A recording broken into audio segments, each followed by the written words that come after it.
formation emploi, qui est un petit peu différent de ce qu'on fait au niveau de l'OSC, donc il y a une autre division qui est plus en lien avec ce que font les ONG dans le domaine. Ça, c'était un petit peu la première partie.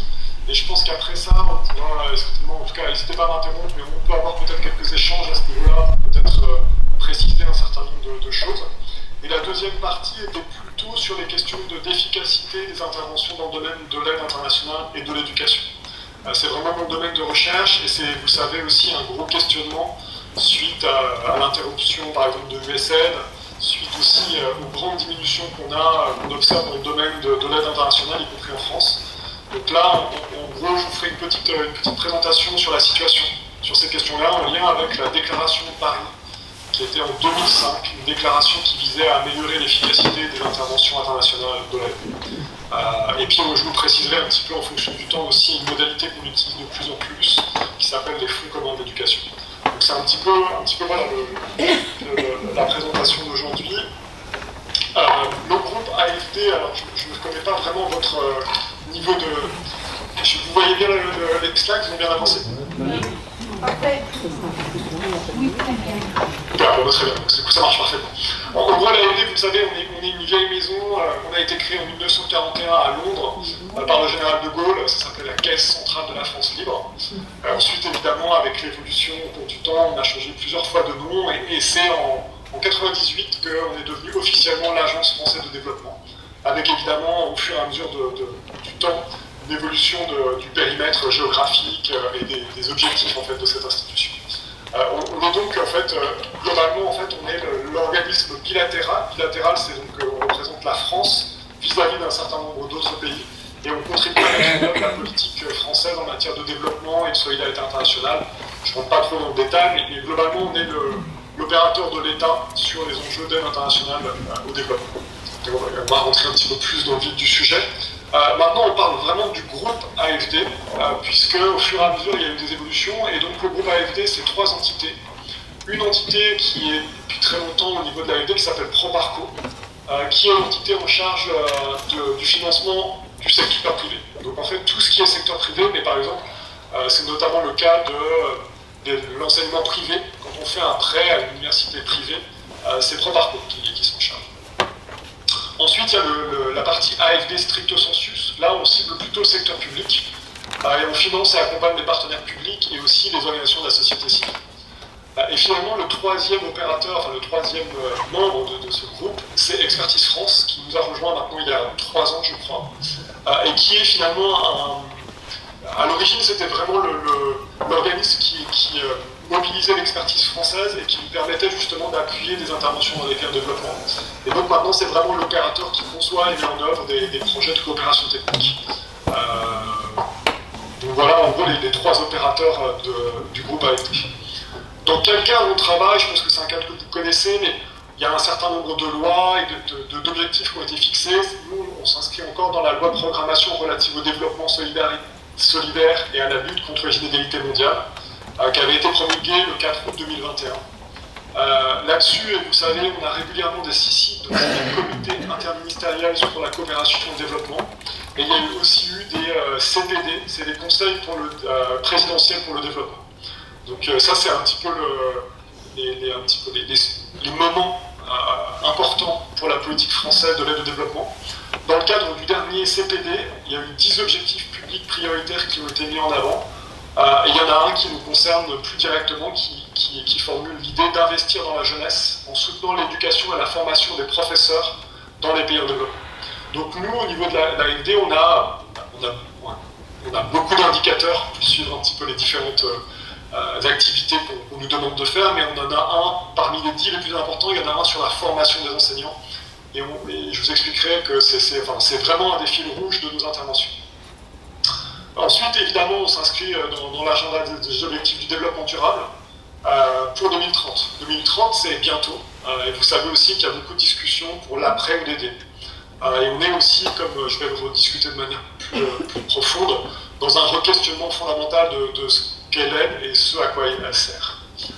Évidemment, on est aussi beaucoup sur les sujets d'accord de Paris sur le climat, qui sont au cœur du mandat de l'AFD. Globalement, un petit peu si on veut synthétiser un petit peu l'offre de service du groupe AFD, on intervient sur des accompagnements techniques, tout ce qui est conseil, assistance technique, mise en réseau, fourniture de biens et services, travaux. On travaille avec des subventions. Donc les subventions, c'est du don. Donc ça, c'est en fait l'argent de l'État français. Donc c'est l'argent du contribuable qui sert au développement, en fait, CERTIDO. Vous savez qu'il y a eu des engagements internationaux à aller jusqu'à 0,7% du PIB consacré à l'aide internationale au développement. En France, on est assez loin de ce chiffre et on est en très très fort recul. C'est probablement aussi quelque chose qu'on pourra rediscuter. Il n'empêche que nous, au niveau de l'AFD, on est surtout une banque publique de développement. Et donc on a cette partie subvention, don, mais on a surtout la partie prêt, qui représente plus de 90% de nos interventions. Donc c'est des prêts souverains aux États ou à des entités qui dépendent de l'État ou au secteur privé. Ensuite, on a un statut bancaire, donc on offre aussi des garanties au secteur public, secteur privé, on a des prises de participation dans un certain nombre d'entités, et on fait de la recherche et de l'innovation, donc on a pas mal de travaux de recherche et d'évaluation qui étaient dans d'anciennes structures.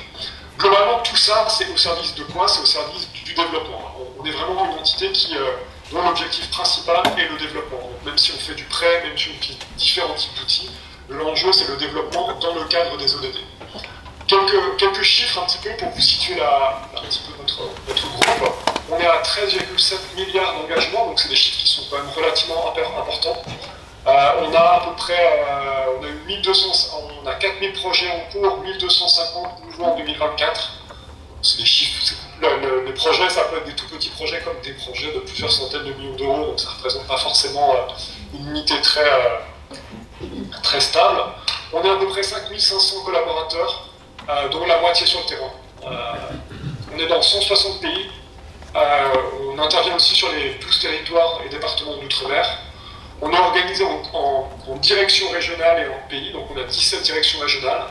Et en gros, on a à peu près un peu plus de la moitié de nos financements qui ciblent vraiment les enjeux climat. Donc voilà quelques chiffres. Je vous ai remis, et de toute façon, je vous donnerai aussi la présentation. C'est juste pour vous cadrer un petit peu le groupe. Et puis, n'hésitez pas d'ailleurs si vous avez encore une fois des questions, on se laissera peut-être quelques moments. Là, vous avez des chiffres un petit peu séparés entre l'AFD, Proparco et Expertise France. Je ne vais pas rentrer trop dans le sujet. En termes de ciblage géographique, on est à 40%, là c'est global pour l'AFD, et vous verrez que nos interventions dans le domaine de l'éducation sont beaucoup plus concentrées sur l'Afrique. Mais globalement, au niveau de nos investissements en groupe AFD, on est 40% en Afrique, 28% en ce qu'on appelle l'Orient, donc Asie. On a à peu près 16% d'Amérique latine, on a 13% dans ce qu'on appelle 3 océans, donc c'est aussi pas mal les territoires d'outre-mer, et on a des tout petits montants sur les multi-pays, c'est-à-dire des projets qui travaillent à la fois sur plusieurs pays. On est très concentré sur les pays. On essaie de communiquer, de visualiser l'impact de nos interventions selon les ODD. Donc là, je vous ai remis aussi un peu les chiffres 2024, que ce soit en termes de développement humain, d'infrastructures durables ou d'économie et finances ODD. Voilà, on essaie de communiquer un petit peu sur nos résultats et surtout de suivre et de piloter les interventions par les impacts et les résultats. L'organisation régionale, je vous ai remis un petit peu la carte des directions régionales et des différents pays dans lesquels on a des agences. Donc vous voyez qu'on a une couverture géographique qui est assez importante quand même. Même si on est encore une fois pas mal concentré sur l'Afrique, puisque c'est aussi la région du monde la plus en retard sur un certain nombre de sujets, notamment l'éducation dont on va discuter. Je vous ai préparé, en fait, pour couper un petit peu, comme je risque de parler un petit peu longtemps, je vais vous mettre 3 vidéos c'est des vidéos de 2-3 minutes, c'est juste pour présenter un tout petit peu l'AFD. Donc là, j'ai choisi de vous présenter une vidéo qu'on a faite sur la question de d'où vient l'argent de l'AFD et où va-t-il. C'est pour vraiment un petit peu vous expliciter le modèle économique de l'AFD. Et je reviendrai dessus. Alors, je vais juste le passer, vous dire, j'espère juste que vous entendrez bien le son.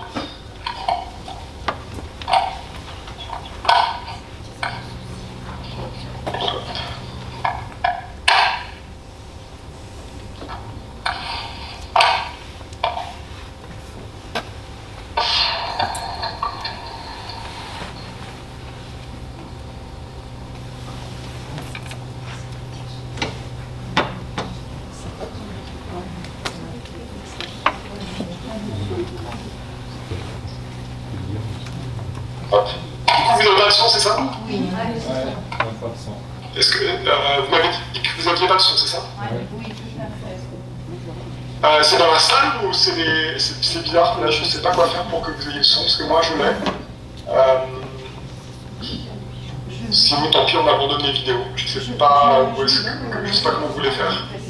Je peux partager l'écran avec les vidéos, j'ai des liens.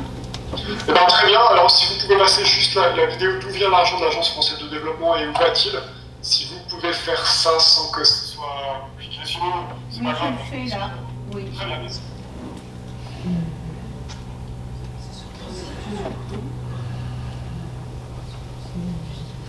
Et regardez-les façonner chaque aspect de votre site web.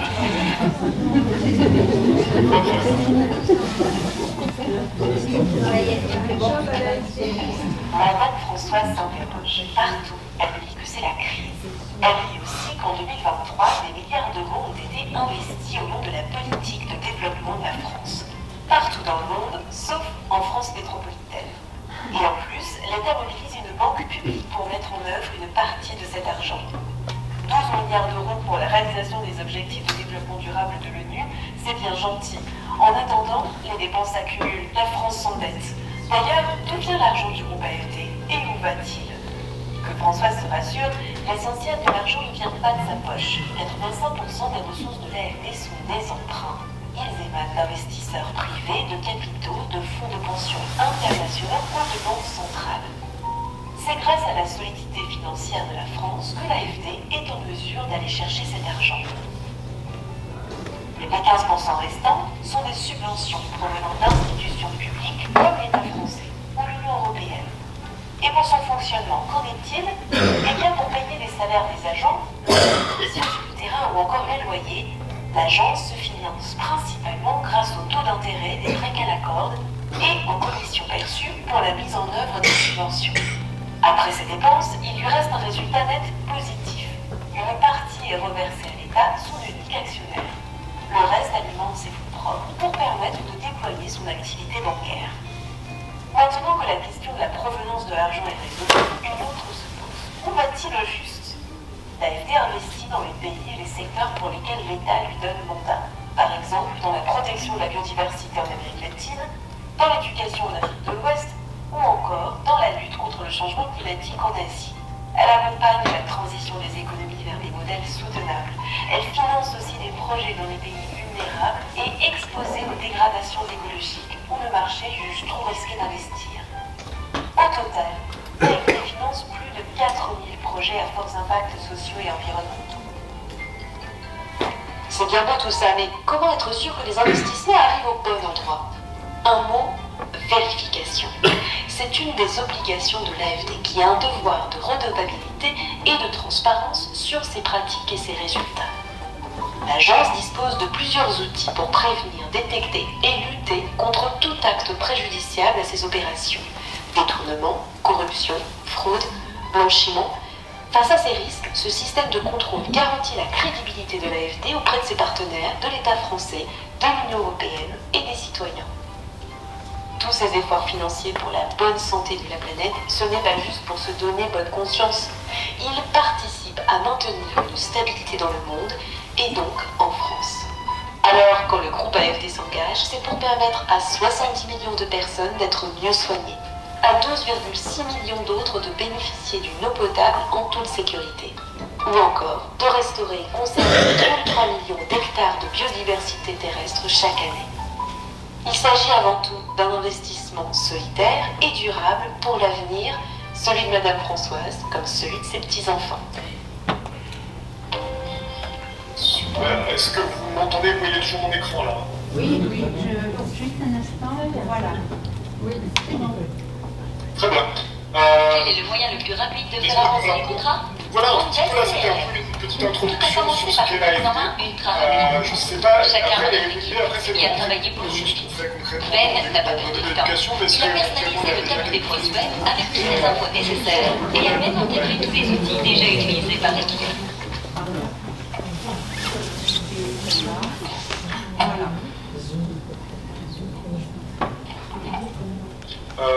Vous m'entendez toujours? Oui. Oui. Oui, très bien. Bon, il n'y a pas de question. Je pense qu'on peut passer tout de suite à la partie à la partie plus sur notre mission. Alors, je ne vous ai pas remis l'organigramme de l'AFD. On est une structure qui est un peu ce qu'on appelle matricielle. Donc, on a en fait des divisions géographiques qui sont donc en charge des pays.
Connexion Internet.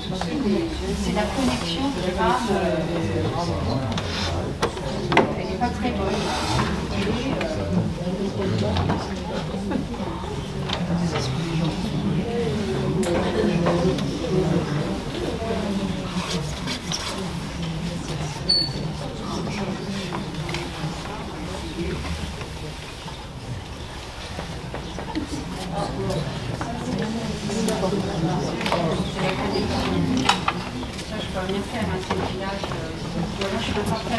C'est pas gagné.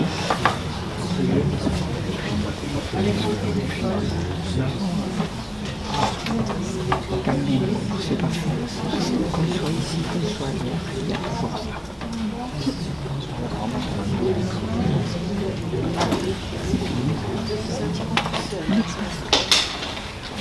C'est pas fait à trouver le son. Il y a toujours des problèmes de son partout. Quand même, quelqu'un chez moi, il ne le pas. Quelqu'un qui ne soit pas ingénieur. Il y en a 15 ans sur Mais bien sûr, on ne veut pas de ado avec nous. pour nos petits-enfants, tu vois, j'ai démoralisé ça. Mais je pense que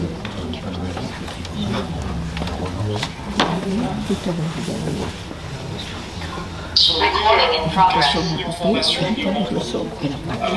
c'est quand même des chiffres qui sont extrêmement importants. On a eu un problème de connexion, et donc je passe par mon partage de connexion, mais on a manqué quelques slides. Vous avez manqué bon, je peux reprendre sur les enjeux fondamentaux du secteur. Très bien. Non, ce que je disais en rapide, c'est que, en gros, en termes d'accès sur les enjeux quantitatifs d'accès à l'éducation, on a eu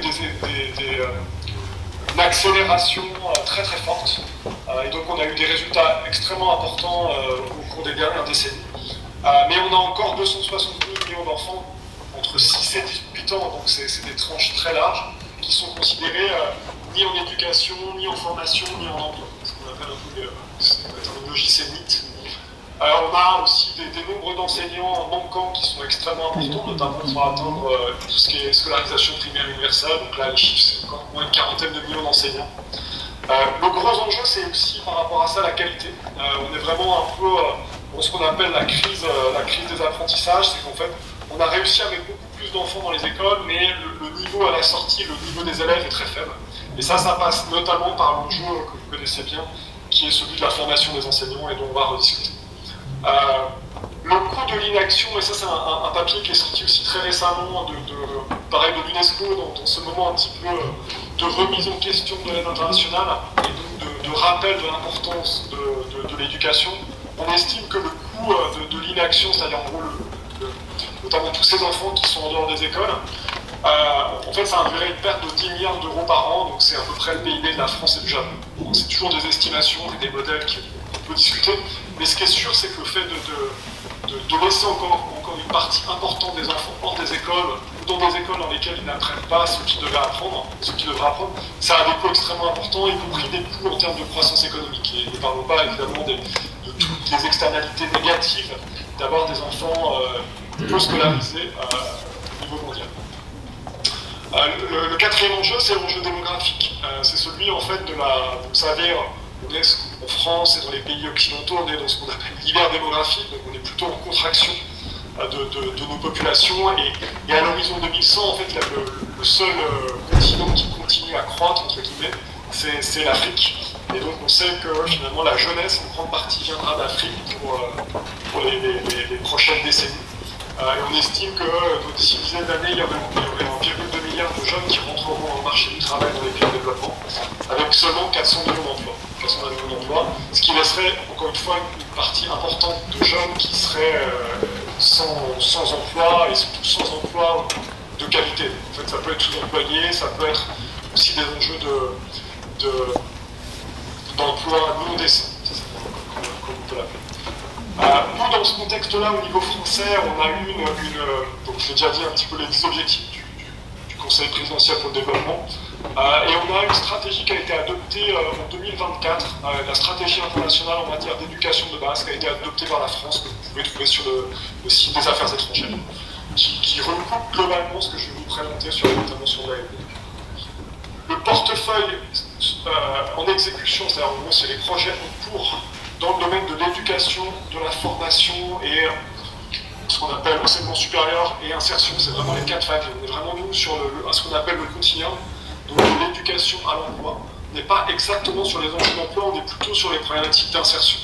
Donc on travaille vraiment sur tout ce qui est éducation, formation professionnelle, enseignement supérieur et insertion. Globalement, on a quand même un portefeuille de projets, de 300 projets qui représentent 2,5 milliards d'euros. C'est des montants qui sont vraiment très importants. En 2024, on a eu une année où on avait à peu près 418 millions d'euros de nouveaux projets. Donc c'est des chiffres qui sont importants. Après, il faut se rappeler qu'en 2023, on était à 600 millions et qu'en 2025, on serait plus qu'à 200 millions et peut-être 250 millions sur les autres. Donc on est, comme vous le savez, en France, dans une situation, un contexte budgétaire très compliqué. Et donc il y a des coûts extrêmement importantes sur l'aide publique au développement. Et donc nous, en fait, ça veut dire que en 2025, on sera vraiment au tiers à un tiers de capacité à faire des projets de développement de 2023. On a des très si vous regardez la répartition par géographie, on est très concentré sur l'Afrique. On est quasiment à 90% sur les pays africains, notamment parce qu'effectivement ça reste la région du monde qui est la plus en retard en termes d'accès, mais aussi de qualité de l'éducation de base, et de l'éducation générale, puisque là c'est des chiffres aussi pour la formation professionnelle, enseignement supérieur. En termes d'outils financiers, on a différents types d'outils, on fait du prêt. Alors, globalement, sur les 2,5 milliards, on est à peu près à moitié de prêts, moitié de subventions. Mais on est quand même un secteur qui est très dépendant du don.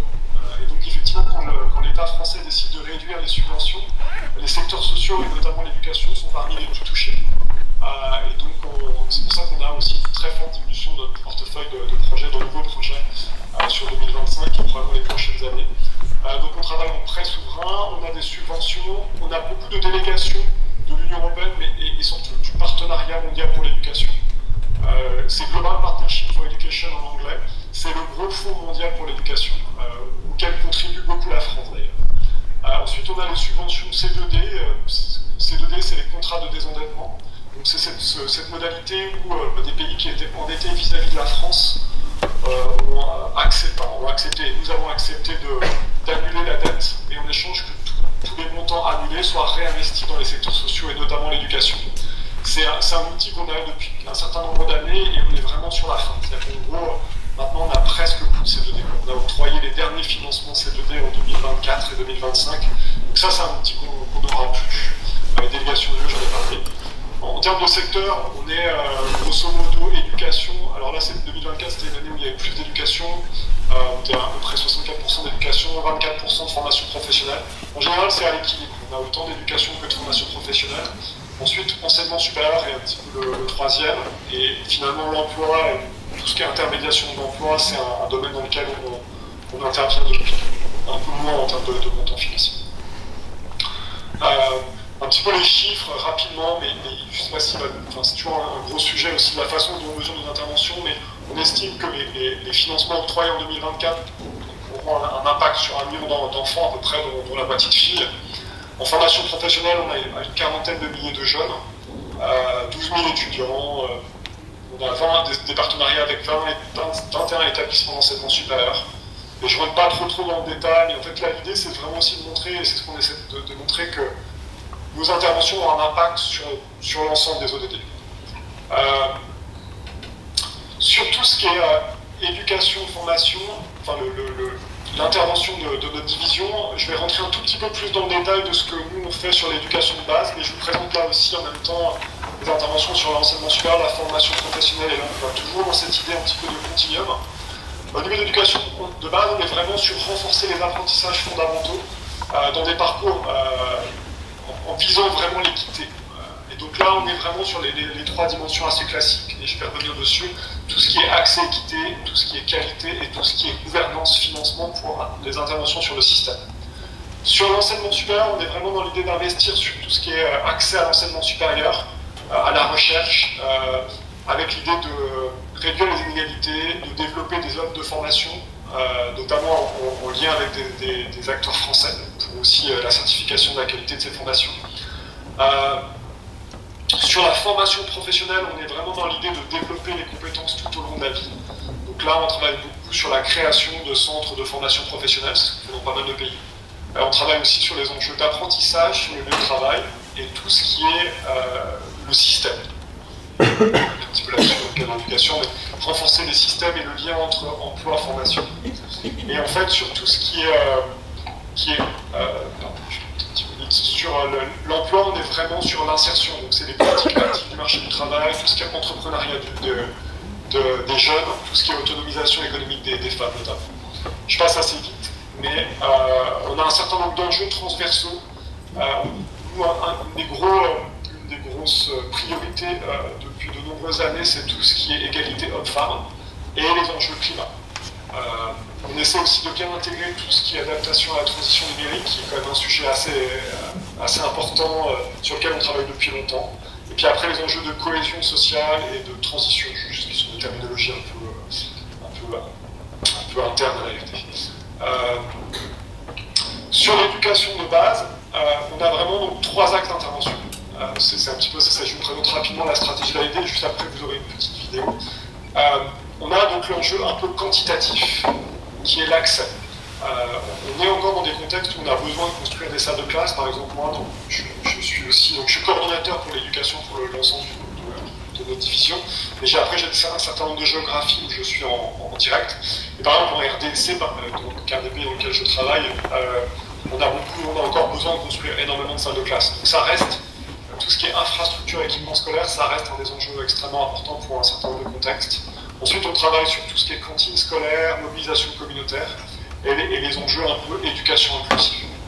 Dans notre façon d'intervenir, en gros, ce qu'on voit, c'est que même si il reste encore évidemment beaucoup à faire sur l'éducation primaire, le problème c'est pas mal reporté sur la transition entre primaire et secondaire, et c'est vraiment un des sujets sur lesquels nous on essaie de beaucoup travailler. L'enjeu, le cycle secondaire, c'est de transition du primaire au secondaire, avec la problématique un petit peu de qualité des compétences acquises au cours du primaire et de transition vers le secondaire. La qualité de l'éducation, c'est notre deuxième axe, et là le fil rouge, c'est vraiment la grosse priorité, c'est la formation des enseignants, avec encore une fois cet objectif qui a été fixé dans le cadre du Conseil présidentiel de développement. On essaie de ne pas se limiter aux enseignants. Des actions sur lesquelles on travaille beaucoup, c'est vraiment l'ensemble du personnel éducatif, des systèmes en fait, entre guillemets. Et donc ça va finalement évidemment enseignants, mais aussi directeurs, adjoints pédagogiques. Et puis finalement, après, alors ça dépend des pays, mais il y a des découpages géographiques qui font qu'on a des directions régionales, des circonscriptions scolaires. Et donc là, il y a aussi beaucoup de personnels qui ont un impact notable sur la qualité de l'éducation, et on essaie vraiment d'intervenir un petit peu à ces différents niveaux. On essaie de travailler sur tout ce qui est ressources pédagogiques, qualité des programmes. On accompagne un certain nombre de pays dans leur réforme curriculaire. Ça vous le savez, c'est un des sujets très complexes, très longs, mais extrêmement importants. On a des pays avec des curricula qui sont très anciens, qui ont beaucoup de peine à évoluer, qui correspondent plus trop à la réalité de la société, des besoins du marché du travail, ou simplement peut-être des problématiques du numérique, entre autres, du climat. Donc c'est des choses sur lesquelles on travaille depuis longtemps. La question des langues, je vais y revenir, l'enseignement plurilingue et du français, on a pas mal de programmes là-dessus. Donc c'était la deuxième dimension. Et la troisième dimension sur laquelle on a aussi essayé de remettre beaucoup plus l'accent, c'est les enjeux de gouvernance et financement des systèmes. On reviendra un petit peu sur ces sujets-là en deuxième partie, un peu moins d'intervention, mais en fait on a besoin aussi de renforcer les systèmes pour qu'ils puissent eux-mêmes produire des résultats. Et on veut vraiment travailler à éviter le plus possible en fait le fait des approches un petit peu ce qu'on appelle les approches projets, ou des approches qui visent à produire des résultats d'une certaine manière sans renforcer le système. Et donc ça implique vraiment tout ce qui est analyse et planification sectorielle. On va parler aussi des fonds communs sectoriels, tout ce qui est en jeu gestion des ressources humaines, gouvernance locale. Par exemple, on a plein de sujets, mais par exemple en RDC, il n'y a pas de mise à la retraite des enseignants. Donc les enseignants enseignent jusqu'à la mort, quasiment en fait, c'est sûr. Donc pour créer une nouvelle place d'enseignant, il faut qu'il y ait un enseignant, il faut qu'il y ait un enseignant qui soit mort, c'est horrible. Et c'est la situation puisqu'il n'y a pas de système de retraite pour les enseignants en RDC. Donc c'est un sujet sur lequel on essaie de travailler depuis quelques années. Parce qu'en fait, évidemment, ça a un impact sur l'âge moyen des enseignants qui sont très âgés, leur niveau de formation qui est assez faible, puisque j'en reviendrai aussi sur les enjeux de formation initiale des enseignants au RDC, mais les enseignants sont âgés, donc en fait ils sont moins capables, enfin, leur formation initiale ne date d'il y a très très longtemps comme on avait, et puis surtout ils ont moins de capacité à se former sur le tas, en fait avoir de la formation continue. Donc voilà un tout petit peu pour dresser un tout petit peu la stratégie, et puis là donc j'avais l'idée de vous montrer une deuxième vidéo qui explicite un petit peu, qui rappelle un petit peu pourquoi on investit dans l'éducation de base, et un petit peu notre façon d'intervenir. Donc je vous laisse peut-être passer cette deuxième vidéo.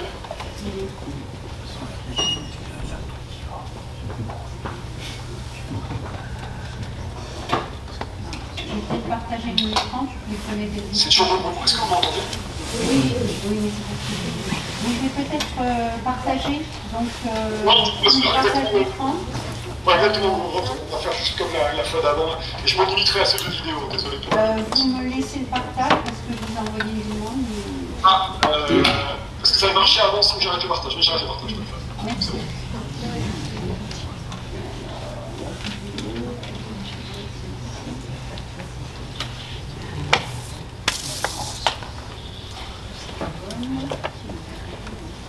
C'est celle-ci. Oui. Ok. On va mettre au début.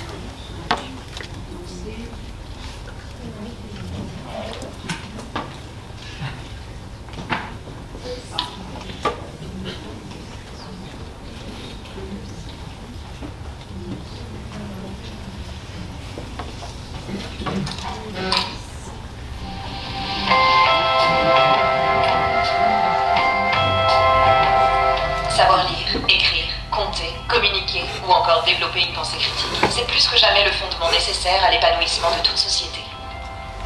Essentiel pour l'émancipation des individus, l'éducation de qualité pour toutes et tous, à minima jusqu'à la fin du collège, est ainsi le socle sur lequel repose l'ensemble des objectifs du développement durable. Pourtant, si rien de plus n'est fait, en 2030, ce sont encore près de 300 millions d'enfants, essentiellement en Afrique, qui ne disposeront pas d'un cycle complet d'éducation de base, c'est-à-dire le niveau primaire et collège. Pour relever ce défi, le groupe Agence française de développement intervient sur l'ensemble du continuum, qui va de l'éducation à la formation professionnelle, à l'enseignement supérieur, jusqu'à l'emploi, avec un accent particulier sur l'éducation primaire et secondaire. En réponse aux besoins exprimés et en renforçant les capacités de nos pays partenaires, les actions de l'AFD ciblent spécifiquement les apprenants, les enseignants et tout le personnel en charge de l'éducation, les écoles et l'environnement scolaire, et finalement, l'efficience des systèmes éducatifs. En Côte d'Ivoire, Aya a bénéficié d'enseignants formés, d'équipements pédagogiques adaptés et de bâtiments modernes à proximité du domicile de ses parents jusqu'à la fin du collège. Cela lui permet aujourd'hui de défendre le droit des femmes au sein d'une association locale. Comme Aya, de nombreux autres élèves peuvent désormais jouer un rôle moteur dans la société, grâce aux compétences acquises dans les collèges de proximité, soutenus par l'AFD. En République démocratique du Congo, Gloria et Kazadi intégreront bientôt l'un des 4 premiers instituts de formation au métier de l'enseignement du primaire, financés par l'AFD, pour améliorer leurs compétences et leurs pratiques pédagogiques en lecture, écriture et mathématiques. À l'échelle mondiale, l'AFD accompagne le renforcement des capacités de plus de 7500 professionnels de l'éducation dans 25 pays. Ceux-ci appuient près d'1 million d'enseignants afin de renforcer leurs pratiques pédagogiques dans l'enseignement des sciences, des langues nationales et du français. Si ces résultats sont importants, l'AFD met particulièrement l'accent sur les méthodes utilisées pour les obtenir, en contribuant ainsi au renforcement de l'efficacité des systèmes éducatifs. Ainsi, en Guinée, comme à Madagascar, les financements de soutien à l'éducation transitent par des fonds communs appuyés par l'AFD pour fédérer les partenaires internationaux. En complémentarité avec les budgets nationaux, les ministères de l'éducation utilisent ces fonds avec leurs ressources humaines et leurs procédures pour atteindre des objectifs fixés en commun pour l'amélioration de l'accès, de la qualité et de l'équité de l'éducation. Le groupe AFD mobilise ses partenaires, son expertise et ses financements au bénéfice de politiques publiques ambitieuses d'amélioration des systèmes d'éducation, de formation et d'emploi, pour que les jeunes puissent devenir les acteurs dont la planète a besoin, pour répondre aux enjeux climatiques, économiques et sociaux. Voilà, alors je repartage. Qui repartent. C'est à vous. Ouais, je pense que vous me voyez bien. Un spectacle qui compte vraiment. Je vois bien l'écran. C'est bon. Super. Voilà, l'idée là, c'était vraiment de vous présenter un petit peu de manière globale un peu nos interventions. Là, je vais vous donner quelques exemples de projets, juste pour vous situer un petit peu notre façon d'intervenir. Le premier élément, je pense qu'il faut vraiment que vous ayez en tête, c'est que nous, au niveau de l'AFD, on ne s'auto-saisit pas. En fait, on répond vraiment à la demande. Et les demandes, en fait, nous, au niveau, encore une fois, de l'AFD, on est sur des opérateurs publics, donc en général, c'est des ministères qui viennent vers nous et qui veulent travailler sur une thématique, qui cherchent des financements, de l'expertise, des appuis techniques. Mais on est vraiment, ça c'est vraiment un point important, on est dans cette approche par la demande et on est aussi sur des projets qui sont quand même d'un certain volume financier. Et c'est un petit peu différent de l'intervention aussi de nos collègues d'OSC. Là, le modèle est un petit peu différent. Mais nous, à notre niveau, c'est comme ça qu'on fonctionne par la demande et sur des montants qui correspondent un petit peu à nos financements, mais on a des enjeux d'avoir un montant minimum, entre guillemets. Donc là, par exemple, un projet au Maroc, Éducation 2026, où là, en fait, les autorités marocaines étaient vraiment venues vers nous avec l'idée que, en fait, en termes de qualité des apprentissages, ils avaient un sujet. Et donc, ils voulaient travailler notamment sur le niveau de français chez les enseignants et les élèves. Et donc là, on intervient en prêt. Donc, ça veut dire qu'on prête de l'argent au gouvernement marocain.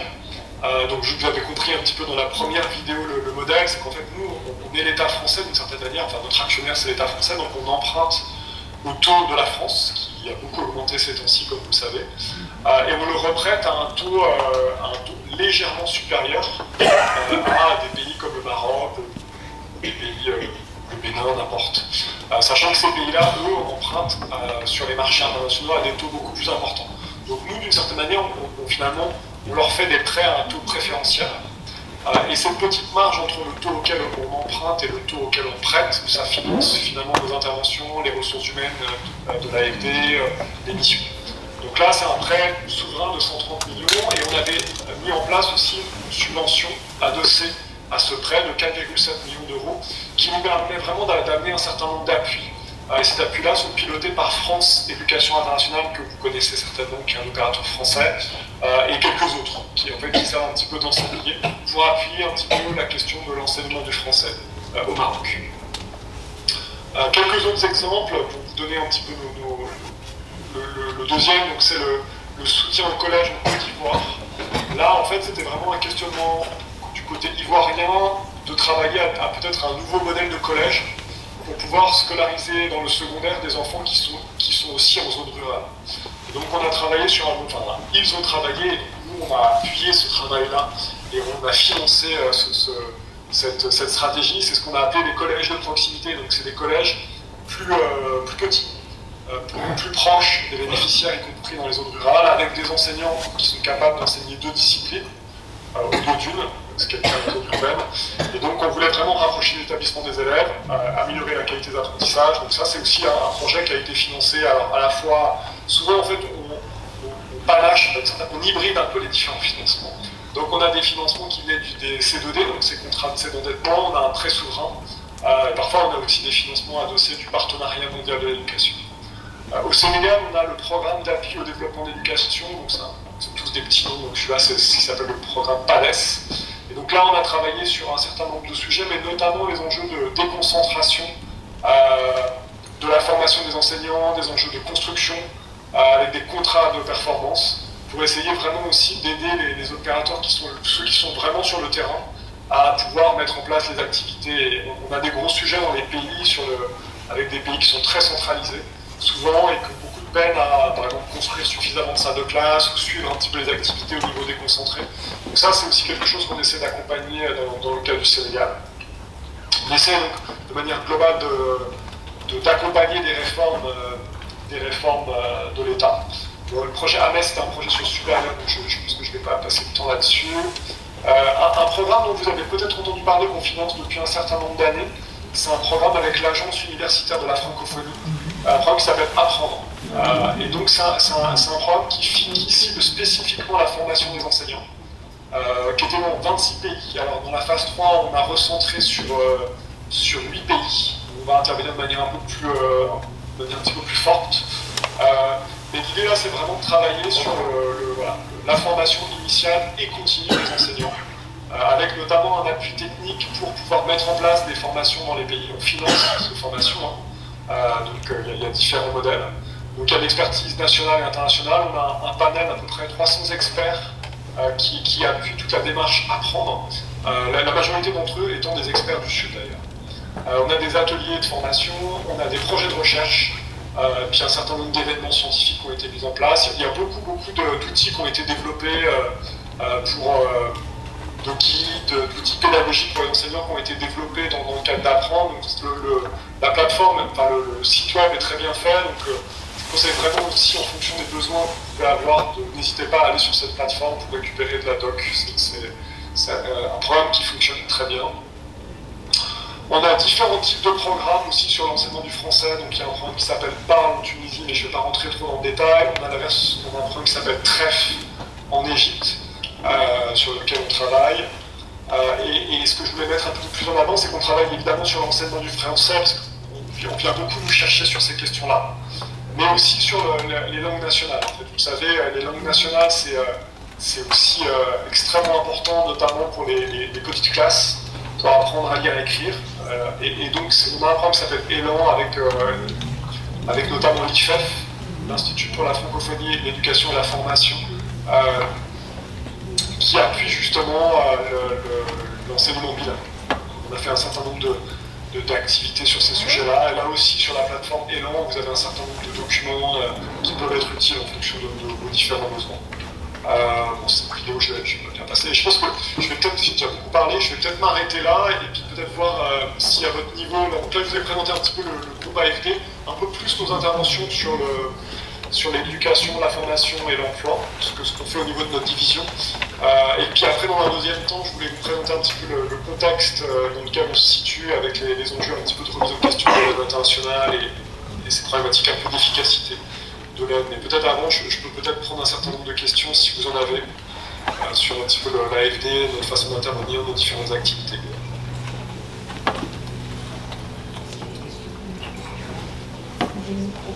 Est-ce qu'il y a des questions?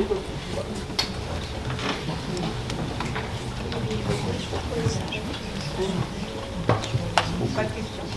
Bonjour. Moi, ce n'est pas vraiment une question, c'est une intervention au niveau de l'insertion professionnelle. Parce que justement, par exemple, au Maroc, l'école de la deuxième chance, on espérait pouvoir déboucher sur de l'insertion professionnelle. Et ça nous a été toujours impossible. Voilà. je pourrais justement peut-être discuter un petit peu de ces enjeux d'insertion. Est-ce que je peux prendre quelques peut-être interventions ou questions, et comme ça je peux développer. On travaille beaucoup sur ces enjeux d'insertion, effectivement.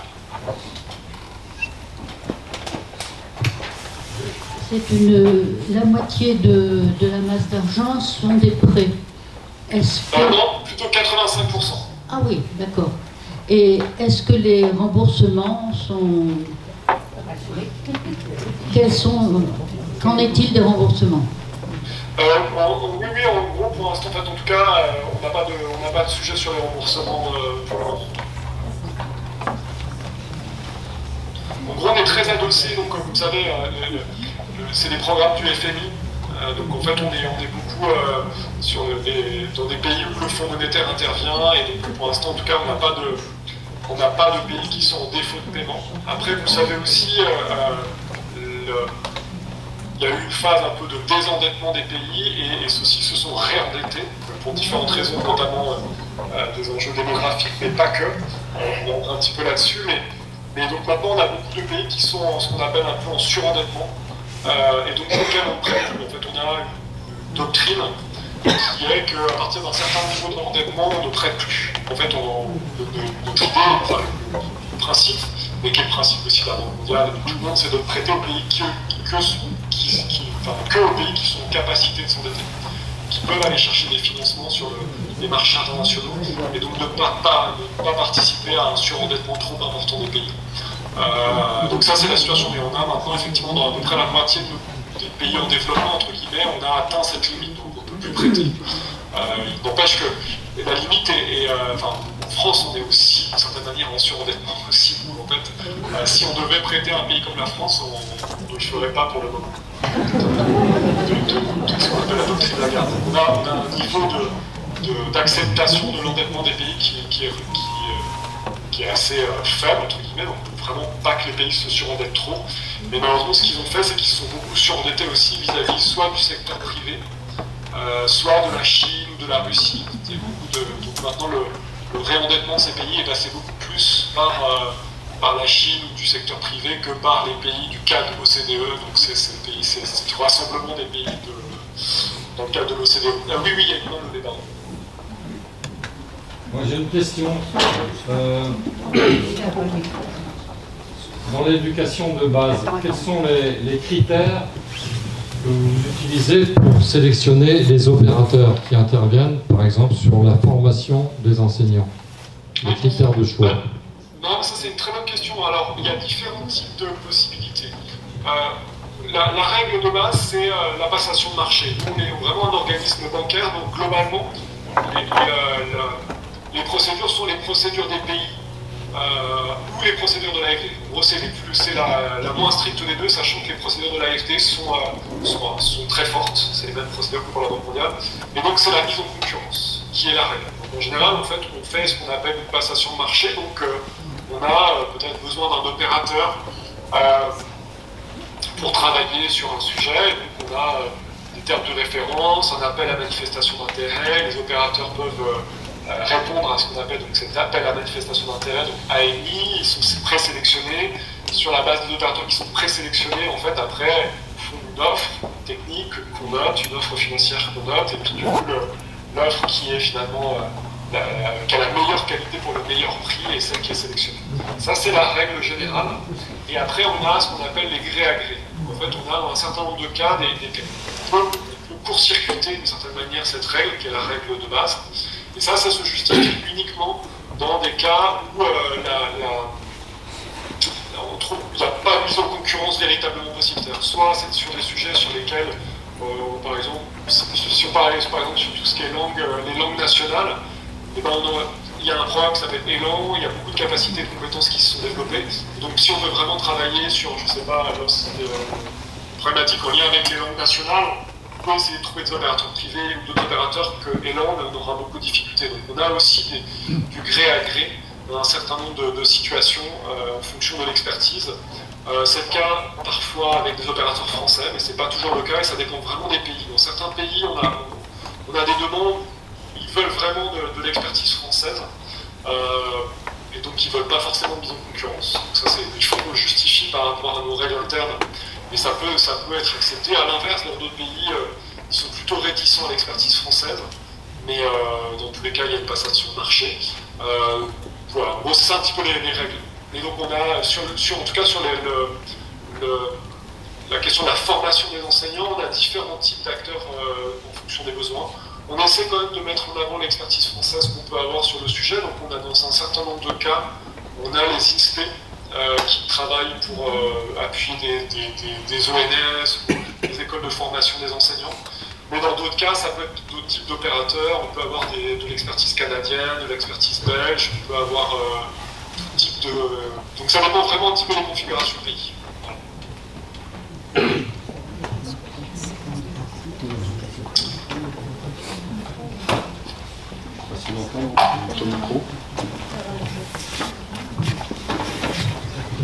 Alors, il y a une question sur le chat, je vais rapidement les interactions entre les projets de la division EDU et ceux qui sont au niveau de mes collègues de l'OSC. On essaie de faire le lien, c'est sûr. Après, on fait du lien, donc on essaie de capitaliser, on communique beaucoup. On est très investi au niveau, par exemple, de la coalition éducation, et d'un certain nombre de réseaux. Après, effectivement, ce principe un peu de mise en concurrence est un petit peu différent. C'est-à-dire que, en gros, dans certains pays, on a des opérateurs type OSC qui sont demandés par les pays. Mais c'est pas toujours le cas. Donc, on fait le maximum de liens pour capitaliser, mais c'est vrai que c'est deux circuits de financement un petit peu différents. J'ai encore une question. Les fonds communs d'éducation ont été testés dans quel... Vous m'entendez? Les fonds communs d'éducation ont été testés dans quelques pays en Afrique. Est-ce que ça va s'étendre? Parce que je crois que peut-être... Ouais, alors ça, je vais le garder, parce que je vous fais une petite présentation express sur un peu ce modèle-là pour vous expliquer ce que c'est que ce modèle, dans quel pays il existe, et un peu les questions sous-jacentes. Donc ça, je garde cette question en suspens pour tout à l'heure. Peut-être montrer un écran. Il y avait Monique Jarnoux qui avait levé la main. Qui oui. Ah non, c'est oui, ou sinon dans le chat. Est-ce que vous m'entendez? Oui. Bon, bonjour tout le monde, d'ailleurs, je suis contente de vous voir tous, mais j'avais vraiment une question par rapport à tout ce que vous avez dit, parce que quand on entend effectivement transition écologique, éducation inclusive, formation des enseignants, ressources pédagogiques, enjeux de gouvernance, renforcer les systèmes, enfin, j'ai pris quelques notes comme ça, et je me suis dit, effectivement, comment on peut faire quelle est l'adéquation entre ce que nous, on travaille sur le terrain et effectivement le financement. On voit bien qu'il y a une différence peut-être de mesure. Ça, c'est ma question. Mais j'ai entendu aussi que, par exemple, vous travaillez sur le renforcement des apprentissages fondamentaux, l'enseignement supérieur. Comment vous faites le tri, j'ai envie de dire, comment vous travaillez là-dessus? Est-ce que c'est au niveau national? Est-ce que plutôt c'est au niveau des pays? Et là, je vais revenir à autre chose, c'est sûr, vous avez beaucoup parlé de la RDC. Il s'avère qu'au greffe, en ce moment, on a énormément, je veux dire 4-5 demandes de la RDC, des associations RDC, avec laquelles on n'a jamais travaillé. Et effectivement, comment on peut un petit peu mettre en adéquation tout ça? C'est toutes mes questions. Ça veut dire que vous nous avez informés de tout ce qui se passe au niveau national, même international et à un niveau supérieur, et nous on n'est pas à ce niveau-là, et comment on peut faire pour accéder à travailler avec eux? Voilà. Très bien, c'est une très bonne question. Je pense qu'en fait, on est à deux niveaux différents. En fait, effectivement, nous, en gros, on répond à une demande et la demande, c'est la partie nationale. C'est-à-dire qu'on on finance des stratégies nationales et c'est effectivement des interventions au niveau du système. C'est-à-dire que si on construit des salles de classe, on en fait 500. Si on forme des enseignants, on en forme des milliers. Donc ça, je pense que les approches, elles sont d'une certaine manière complémentaires, mais nous, en gros, Notre contrepartie, c'est la partie nationale. Donc c'est les ministères de l'éducation ou le ministère de l'enseignement supérieur, par exemple la formation des enseignants si elle est au niveau supérieur. Donc nous, c'est ça l'entrée. Je pense que vous avez une approche qui est beaucoup plus terrain, beaucoup plus sur un certain nombre d'activités, de demandes très concrètes. Donc la question, c'est effectivement comment l'un peut rejoindre l'autre. Mais le lien entre les deux, c'est encore une fois, c'est vraiment le système, c'est la partie nationale. C'est-à-dire que nous, à part, effectivement, il y a aussi les financements essais, pour le coup, on a une relation directe, mais au niveau de la division éducation, formation, emploi, notre contrepartie, c'est vraiment les ministères. Donc c'est là où je pense qu'il faut arriver à faire un petit peu de lien. Et effectivement, un petit peu dans la présentation que je vous ai faite, et ce que je vais vous présenter surtout après, l'objectif, c'est quand même de vous donner aussi une vision un petit peu globale. C'est-à-dire que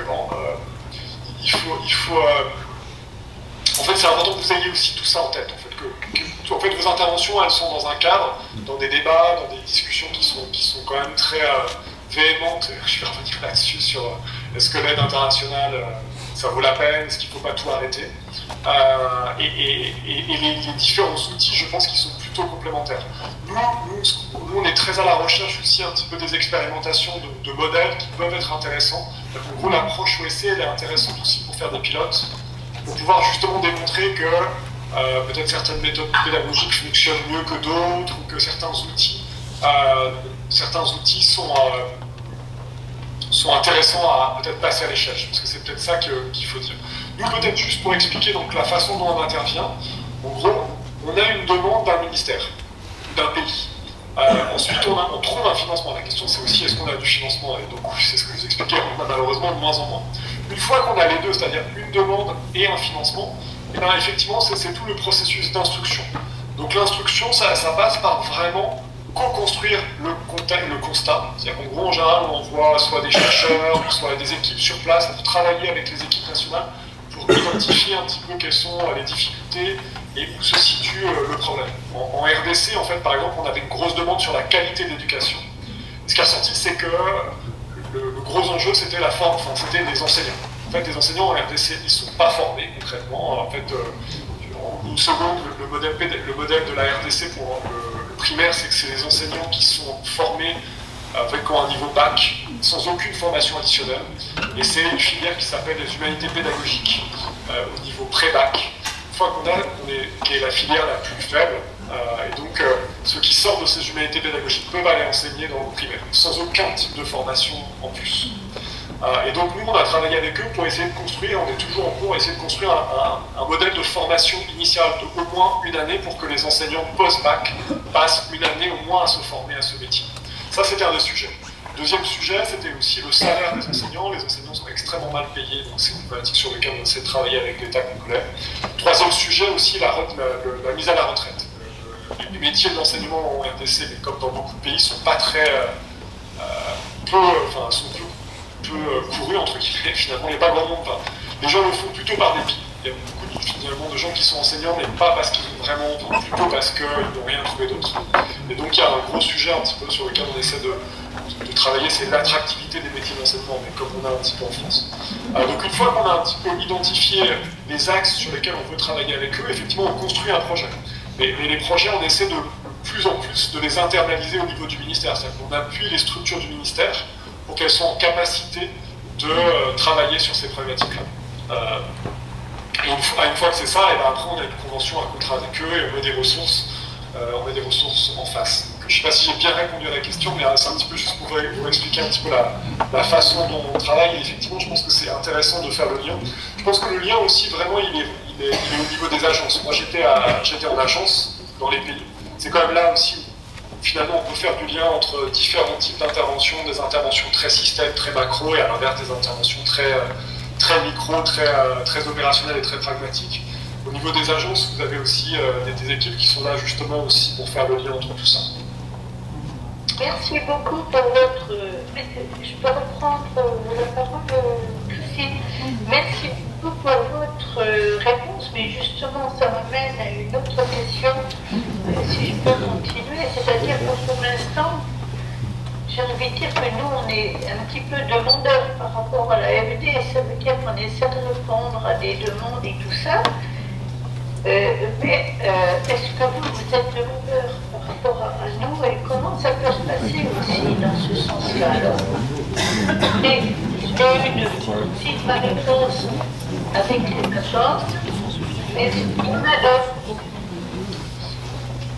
je pense que la réponse, elle se situe notamment au niveau de la partie nationale. C'est-à-dire qu'en gros, encore une fois, c'est par eux que c'est eux l'intermédiaire. Nous, on répond à une demande des pays. Donc en fait, le sujet, c'est aussi que de peut-être se rapprocher aussi des équipes au niveau des ministères de l'Éducation pour potentiellement. Mais après, ça dépend vraiment de quoi on parle. C'est-à-dire que nous, on est vraiment dans la problématique du passage à l'échelle. C'est-à-dire que, par exemple, une des problématiques que je vois souvent avec beaucoup d'ONG, c'est qu'elles ont des modèles qui fonctionnent et qui sont vraiment intéressants, qui seraient intéressants à passer à l'échelle, que ce soit des méthodes pédagogiques ou des choses comme ça.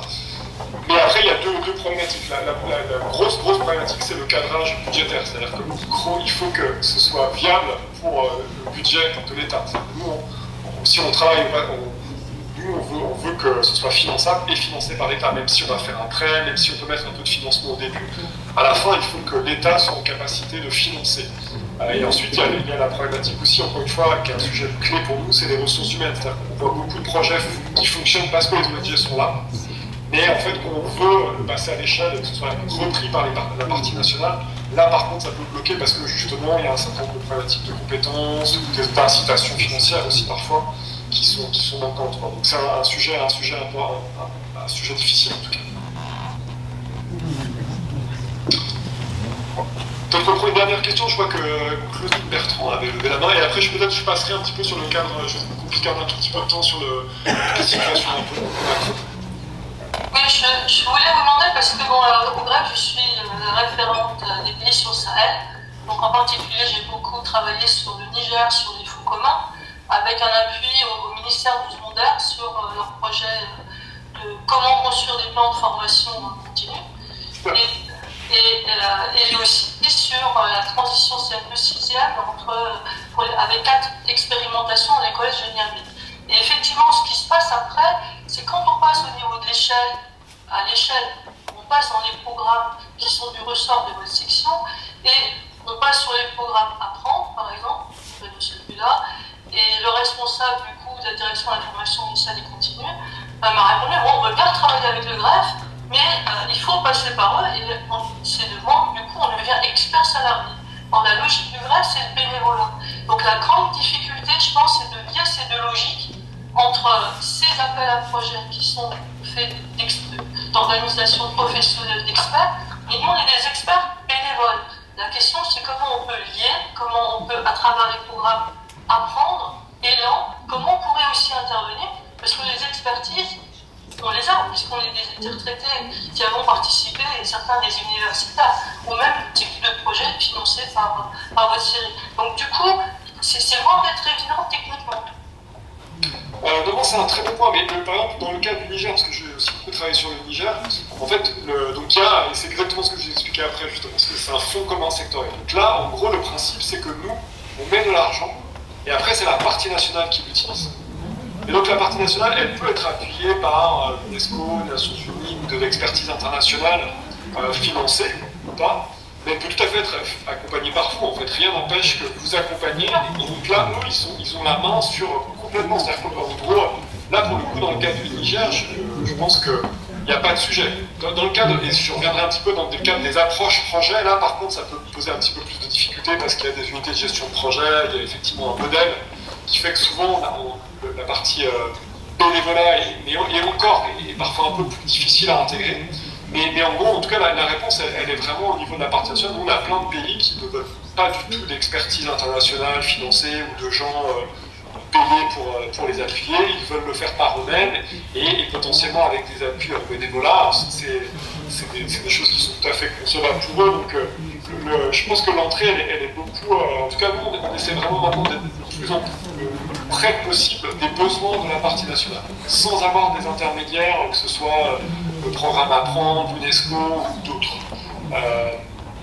Donc ça c'est peut-être une partie de la réponse, mais après effectivement on a différents types de programmes, donc, mais Apprendre par exemple, il y a beaucoup de... Donc effectivement il y a de l'expertise qui est parfois, on demande à des experts d'aller former, d'aller travailler sur place, et donc ça, effectivement, c'est financé parce que c'est souvent quand même assez long, et c'est des activités qui sont coûteuses, mais rien n'empêche, par exemple, pour vous de faire des partenariats avec Apprendre. En fait, en tout cas, moi, je peux très facilement faire le lien s'il n'a pas été fait. Apprendre, c'est la UF, ils sont toujours à la recherche de gens, il y a des programmes de recherche, et dedans, il y a une petite fraction qui est effectivement financée dans le cadre du programme, mais c'est finalement une petite fraction, parce qu'on a beaucoup d'expertise dans les pays qui sont là et qui se mobilisent sans forcément avoir un financement, parce qu'ils se mobilisent parce qu'ils sont chercheurs, parce qu'ils sont à la direction de la pédagogie et qu'ils veulent consacrer du temps. Donc c'est peut-être aussi d'autres réflexions à avoir. Mais en tout cas, sur Apprendre, il n'y a pas de problème. Si vous voulez faire un lien avec les équipes, je peux tout à fait vous mettre en contact, et puis c'est tout à fait quelque chose qu'on peut discuter.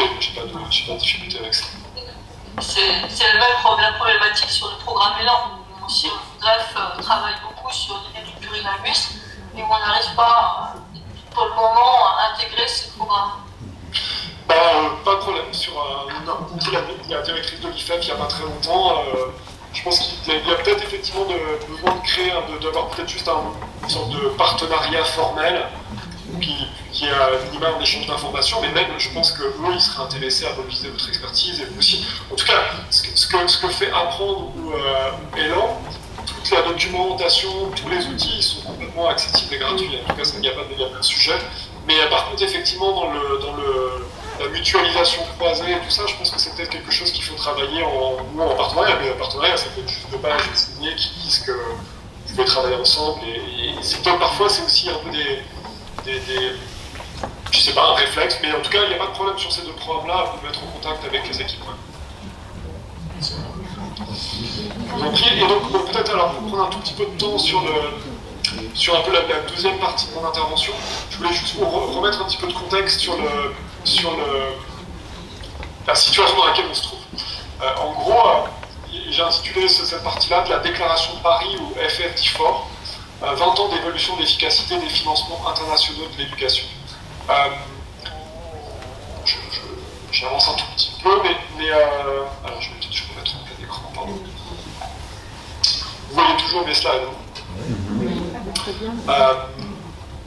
donc en très rapide, la problématique, c'est que en fait finalement ça fait une vingtaine, ça fait même beaucoup plus de temps, mais il y a eu ce moment finalement en 2005 à Paris où il y a un certain nombre d'acteurs de l'OCDE et très haut niveau, des chercheurs qui se sont rassemblés et qui se sont demandé quelles sont les conditions pour que l'aide ait un impact sur le développement. Ce n'était pas du tout un sujet spécifique à l'éducation, c'était un sujet global. Parce qu'en fait, effectivement, et c'est ce que je vais un petit peu discuter avec vous, la façon d'intervenir conditionne beaucoup les résultats. Et donc nous, on a un petit programme de recherche avec l'IPE. Donc l'IPE, c'est l'Institut de planification de l'UNESCO, l'Institut de planification de l'éducation de l'UNESCO qui est à Paris, et puis le Partenariat mondial pour l'éducation. Donc on a ce policy paper, et c'est un programme de recherche en cours, qui vise justement à interroger nos façons d'intervenir et leurs effets, en essayant de prendre un petit peu un horizon de temps important, parce qu'en fait le développement, on sait que c'est quelque chose aussi qui prend du temps. Et ça s'inscrit aussi dans le FR-DIFOR, c'était en fait c'est les grandes conférences sur le financement pour le développement. En fait c'est des conférences qui ont lieu en général tous les 10 ans. Donc la précédente c'était à Addis Abeba, et il se trouve que cette année, vous en avez probablement entendu parler, elle était à Séville. Il y avait Macron notamment et beaucoup d'autres. Et en fait c'était c'est vraiment un moment où on se re-questionne sur le financement du développement dans un contexte 2025, vous savez qu'il y a un moment où l'USAID a été fermé du jour au lendemain, laissant des millions d'individus sans vaccin, sans cantine, et les effets de l'arrêt de l'USAID sont estimés par un certain nombre de programmes de recherche, mais ils vont être majeurs. On est aussi à un moment où la plupart des pays réduisent la voilure en termes d'aide internationale.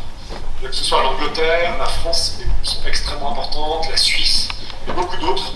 On est à un moment où finalement l'aide internationale est un peu remise en question, et finalement les États du Nord se disent qu'ils peuvent se permettre de réduire ces financements-là. Et notamment en Angleterre, la discussion c'était qu'on coupe dans l'aide internationale et on va plutôt financer des armes. C'est vraiment ça, on est dans ce contexte-là où finalement on est plutôt dans le Trumpisme et donc dans cette idée un peu de compétition entre des blocs, entre des pays et un peu le retour au chacun pour soi. Et finalement, l'idée de la solidarité internationale qui est beaucoup plus sur est-ce qu'on s'ouvre des marchés ou pas, est-ce qu'on va financer des entreprises françaises ou pas, beaucoup plus que les objectifs de développement durable, alors même qu'une grosse partie des enjeux, que ce soit sur la santé, que ce soit sur l'éducation, que ce soit sur la migration, que ce soit surtout sur le climat, sont des enjeux globaux. Et donc c'est dans ce cadre-là que la conférence de Séville a eu lieu. Les Américains ont refusé de venir, en fait, parce qu'ils trouvaient qu'il y avait des discussions sur la déclaration de Séville, et en fait ils trouvaient que la déclaration ne leur correspondait pas, donc ils sont finalement pas venus. Ils ont essayé de modifier beaucoup la déclaration, mais ils ont finalement décidé de partir.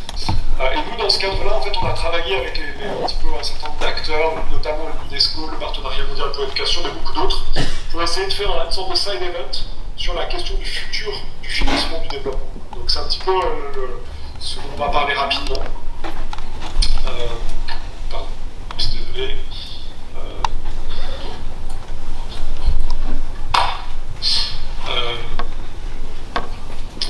Désolé. Voilà. Donc en très rapide sur la déclaration de Paris, je vais pas rentrer, c'est un sujet qui est assez technique, mais qui est intéressant à voir. C'est qu'en fait, à Séville, en 2005, donc c'était quand même il y a 20 ans, en fait, on a rappelé tous les sujets importants qui restent et qui sont d'autant plus importants maintenant, qui sont les principes clés d'appropriation, c'est-à-dire qu'en gros, on veut des programmes qui soient appropriés par la partie nationale, parce que pendant très longtemps, finalement, on a fait des projets de développement sans forcément bien intégrer la partie nationale. Il y a un enjeu d'alignement dont on a beaucoup discuté, c'est-à-dire qu'en gros, qu'on a des interventions, je sais pas, de l'Allemagne, de la France, qui ne sont pas parfaitement alignées, on peut se retrouver dans des situations où chacun construit ses écoles et ses salles de classe, donc, sans forcément avoir un alignement, mais on va rediscuter vraiment sur le sujet.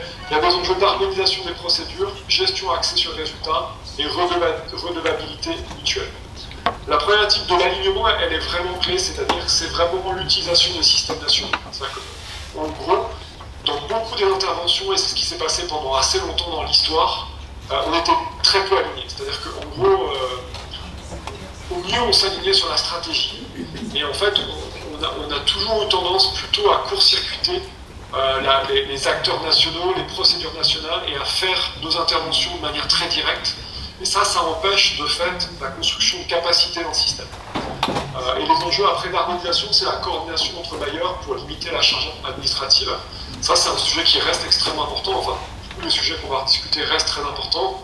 On est, par exemple, dans un pays comme la RDC, on est en très grosse difficulté de savoir qui fait quoi, étant donné le grand nombre de partenaires techniques et financiers qui financent, le grand nombre d'opérateurs qui travaillent dans le système éducatif congolais. Mais c'est le cas dans malheureusement beaucoup de pays. Donc ça, c'est des principes qui ont été développés et répétés dans beaucoup de conférences. Donc, je parlais d'Addis Abeba, avant c'était Busan, et après il y a eu Accra. Donc un petit peu ce que je disais, donc, en 2025, on est vraiment, c'est le titre d'un des papiers de l'UNESCO, c'est un avenir en péril. On est dans une forte remise en question de l'APD et de son impact. Alors même qu'il reste encore 270 millions d'enfants qui sont non scolarisés, que quelques chiffres, on a à peu près 59% des enfants de 10 ans qui ne savent pas lire un texte simple, on a beaucoup de crises, des conflits. Le Covid-19 a laissé beaucoup de traces dans les systèmes éducatifs du Sud. On a des pressions sur les systèmes éducatifs et les finances publiques qui sont très importantes. Et on a de manière globale, on a une grosse réduction des flux d'aide. Et c'est vraiment, encore une fois, nous, au niveau de l'AFD, là, on se retrouve à un tiers des subventions qu'on avait il y a encore 3 ans. Donc on est vraiment, et c'est le cas, la coopération suisse a quasiment arrêté ses financements dans le domaine de l'éducation, les Anglais ont divisé par 2, les Américains aussi énormément. Donc on est vraiment un petit peu dans ce re-questionnement. Et l'idée un petit peu, c'est que, évidemment qu'il faut continuer à faire du plaidoyer pour rappeler l'importance de l'aide internationale en général et de l'aide à l'éducation en particulier, puisque sans ce plaidoyer, finalement, il n'y aura plus de financement, que ce soit pour les systèmes, ce dont je vous ai un petit peu parlé, mais aussi pour les OSC, parce que c'est ça le sujet. Mais aussi sur l'efficience. C'est-à-dire qu'en gros, un des questionnements, et c'est pour ça aussi que l'aide est remise en question, c'est qu'en fait, son efficacité, en gros les effets de cette aide, restent problématiques. En fait, et même si ça... Enfin, c'est un des sujets. Moi, par exemple, dans mon domaine de recherche, quand j'étais vraiment chercheur, c'est est-ce que l'aide à l'éducation a un impact sur l'éducation, et si oui, dans quelles conditions? Donc c'est un sujet de recherche en soi. Voilà, je passe un petit peu sur quelques détails là. Plus vite. Et globalement, dans le cadre de ce travail qui est toujours en cours, ce qu'on remarque, c'est qu'on a une fragmentation de l'aide. En fait, en gros, il y a beaucoup de financeurs, beaucoup d'opérateurs qui utilisent ces financements-là dans les pays en développement. Et ça, c'est un énorme problème. Ça empêche les systèmes éducatifs de construire des vraies stratégies éducatives et de renforcer leurs capacités. Donc là, globalement, on trouve que dans la moitié des pays dans lesquels on intervient, il y a au moins 20 donateurs. C'est-à-dire qu'en gros, il y a 20 opérateurs, c'est-à-dire de donateurs. Il y a une vingtaine d'organismes qui font des dons pour le système éducatif, qui passent en grande partie par le ministère de l'Éducation. Et on a 25 agences d'exécution, c'est-à-dire en gros des entités qui reçoivent ces financements-là et qui interviennent dans les systèmes éducatifs. Et ça, c'est le cas, que ce soit des pays très difficiles, dans des pays où les États sont en crise, mais aussi dans des pays qui sont assez solides et qui ont des capacités nationales de mettre en œuvre les interventions. Et ça a considérablement augmenté. C'est-à-dire qu'en gros, quand on voit les chiffres en 2005-2006, on avait d'une certaine manière fait un peu attention à ce qu'on regroupe les financements et qu'on essaie de confier une partie plus importante des financements soit aux structures de l'État, soit à des opérateurs plus gros. Mais globalement, depuis 2006, on a beaucoup régressé là-dessus. Et donc on a des interventions de plus en plus réduites. C'est-à-dire que maintenant, les projets, que ce soit le projet dans le domaine de l'éducation, son montant a été divisé par deux. C'est-à-dire qu'en gros, on a de plus en plus de financement et les montants sont de plus en plus faibles. On a seulement 9% de l'aide qui passe par des modalités alignées. Et donc je vais revenir un petit peu sur ce que c'est qu'une modalité alignée. Et donc 80% des projets qui restent, 80% des financements internationaux qui restent en projet individuel. Et ça, c'est le cas, peu importe qu'on soit dans des pays avec des systèmes de gestion des finances publiques qui soient solides ou pas. Donc en fait, on a des pays, et vraiment ça par exemple, ça a des impacts. Dans un pays, par exemple, comme le Sénégal, ça fait peut-être 20 ou 30 ans qu'on a un système pour subventionner les écoles, c'est-à-dire qu'en gros, on met en place des caisses écoles, et c'est toujours sur des modalités projet. C'est-à-dire que pour l'instant, il n'y a toujours pas un modèle pour que le ministère des Finances puisse directement déléguer des fonds au niveau des écoles. Ça a toujours été fait sur des projets. Et donc, un projet, c'est toujours un manuel de procédure, et c'est une sorte d'unité de gestion de projet. Et donc ça participe aussi d'une certaine manière à déresponsabiliser les structures des États.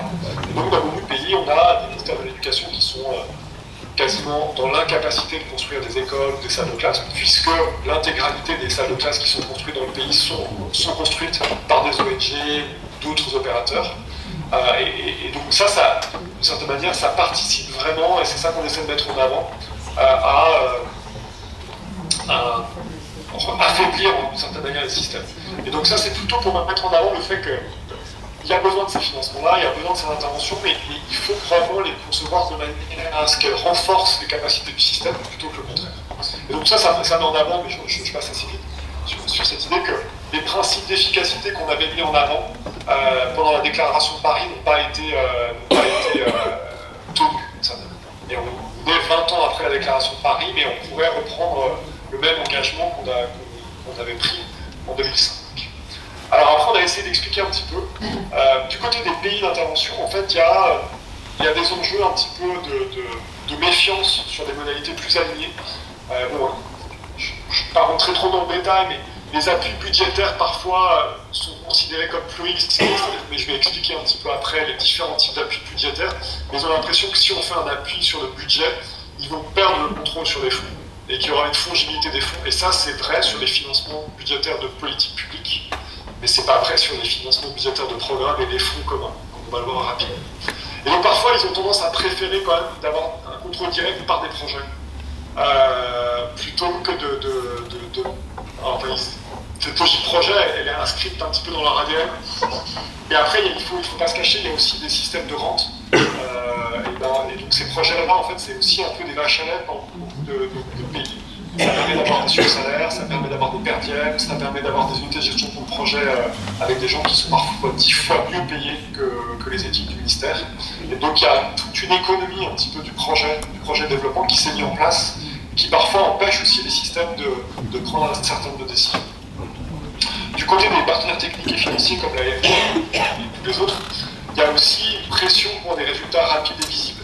Et donc parfois, on a envie de faire très vite. Et donc, plutôt que d'essayer de renforcer les capacités de l'État pour qu'il puisse lui-même construire ses salles de classe, parfois on se dit, allez hop, on passe par un opérateur privé ou ONG ou n'importe qui, et construire les salles de classe, ça va être plus rapide.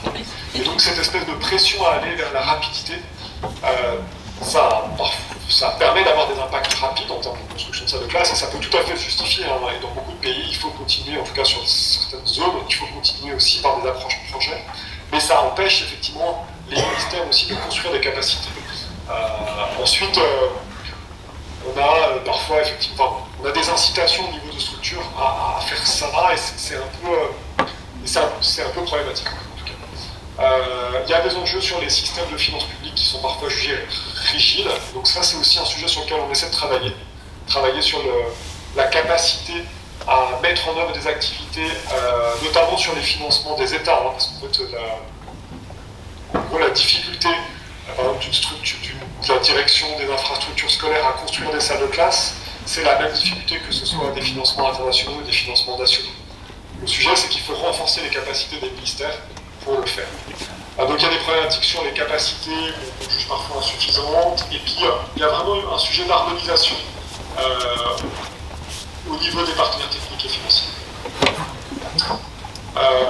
Il n'empêche que maintenant on essaie de mettre en avant un peu des expériences positives, et c'est notamment ce qu'on appelle l'aide budgétisée ou les fonds communs alignés, qui visent vraiment à utiliser les systèmes nationaux et qui permettent en fait dans les faits de réduire un petit peu les coûts de transaction, renforcer les capacités et aussi faciliter le passage à l'échelle. Des grosses problématiques qu'on a aussi sur les projets, c'est que ça marche parfois, pas toujours, mais par contre on a beaucoup de difficultés à prendre des projets et à les passer à l'échelle. Parce qu'en fait on n'a pas les mêmes contraintes sur un projet que, évidemment, quand on travaille avec les systèmes nationaux.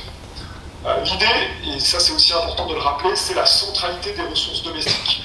En gros, si on schématise qui finance l'éducation dans les pays en développement, c'est d'abord les États, de très loin, ensuite les ménages, qui financent énormément, et la fraction qui correspond à l'aide internationale, c'est très faible. On avait fait les calculs il y a quelques années, ça représentait à peine 5 $ par an et par enfant pour l'Afrique. Donc c'est très peu.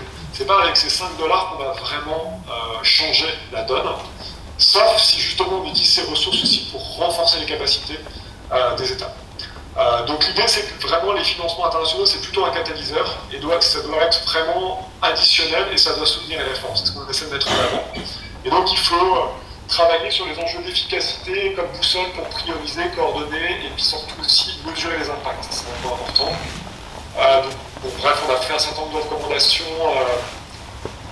qui reviennent un petit peu à ce que je viens de vous dire sur la dynamique collective du changement, utiliser de plus en plus les systèmes nationaux plutôt que les court-circuiter, et ça c'est encore une fois beaucoup de réflexes. On a trop tendance encore, peu importe les institutions internationales, mais à chercher l'impact de court terme, et donc à court-circuiter les systèmes nationaux, et c'est probablement une des explications aussi à cette relative inefficience dans le moyen long terme des interventions et des financements internationaux.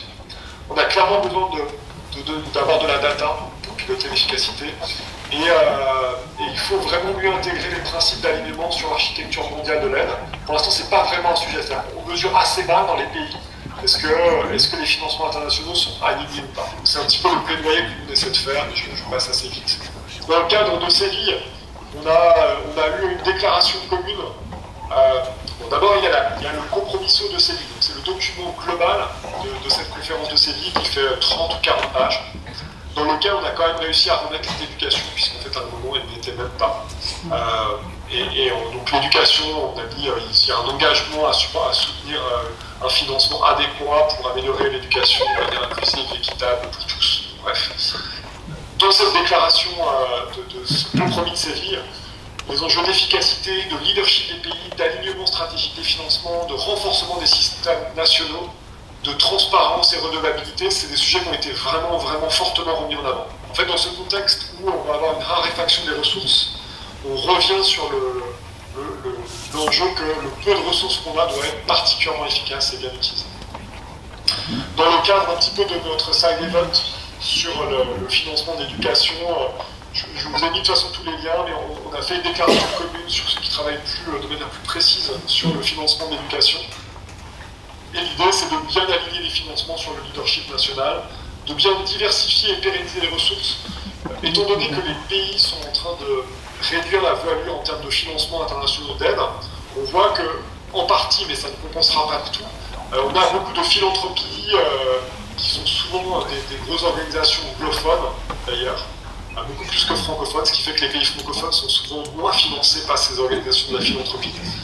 Mais elles, c'est des nouveaux acteurs. Et elles-mêmes, elles ont tendance à intervenir de manière un peu directe, plutôt par une approche projet. Donc en fait, le risque qu'on voit un petit peu dans les prochaines années, c'est d'avoir encore plus d'acteurs qui financent l'éducation dans nos zones d'intervention de manière encore moins alignée. Donc on a un sujet aussi à bien intégrer la philanthropie, les banques publiques de développement et le secteur privé. Notamment parce qu'il y a beaucoup d'outils un peu spécifiques à ces acteurs-là. Et puis c'est problématique de renforcer la capacité, la redevabilité de nos interventions.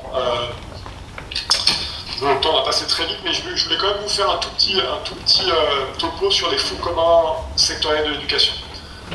En très rapide, les modalités de l'aide, si je schématise, il y a vraiment l'aide projet qui est celle que vous connaissez, qui est un financement ciblé sur des activités d'infrastructure.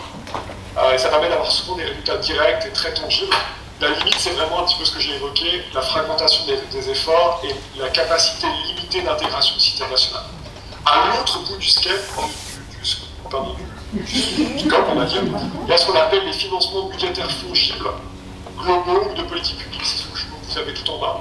Et donc ça, c'est un transfert. Donc on finance, on fait un transfert direct dans le budget global, sans affectation précise, avec forte responsabilité des gouvernements dans l'utilisation.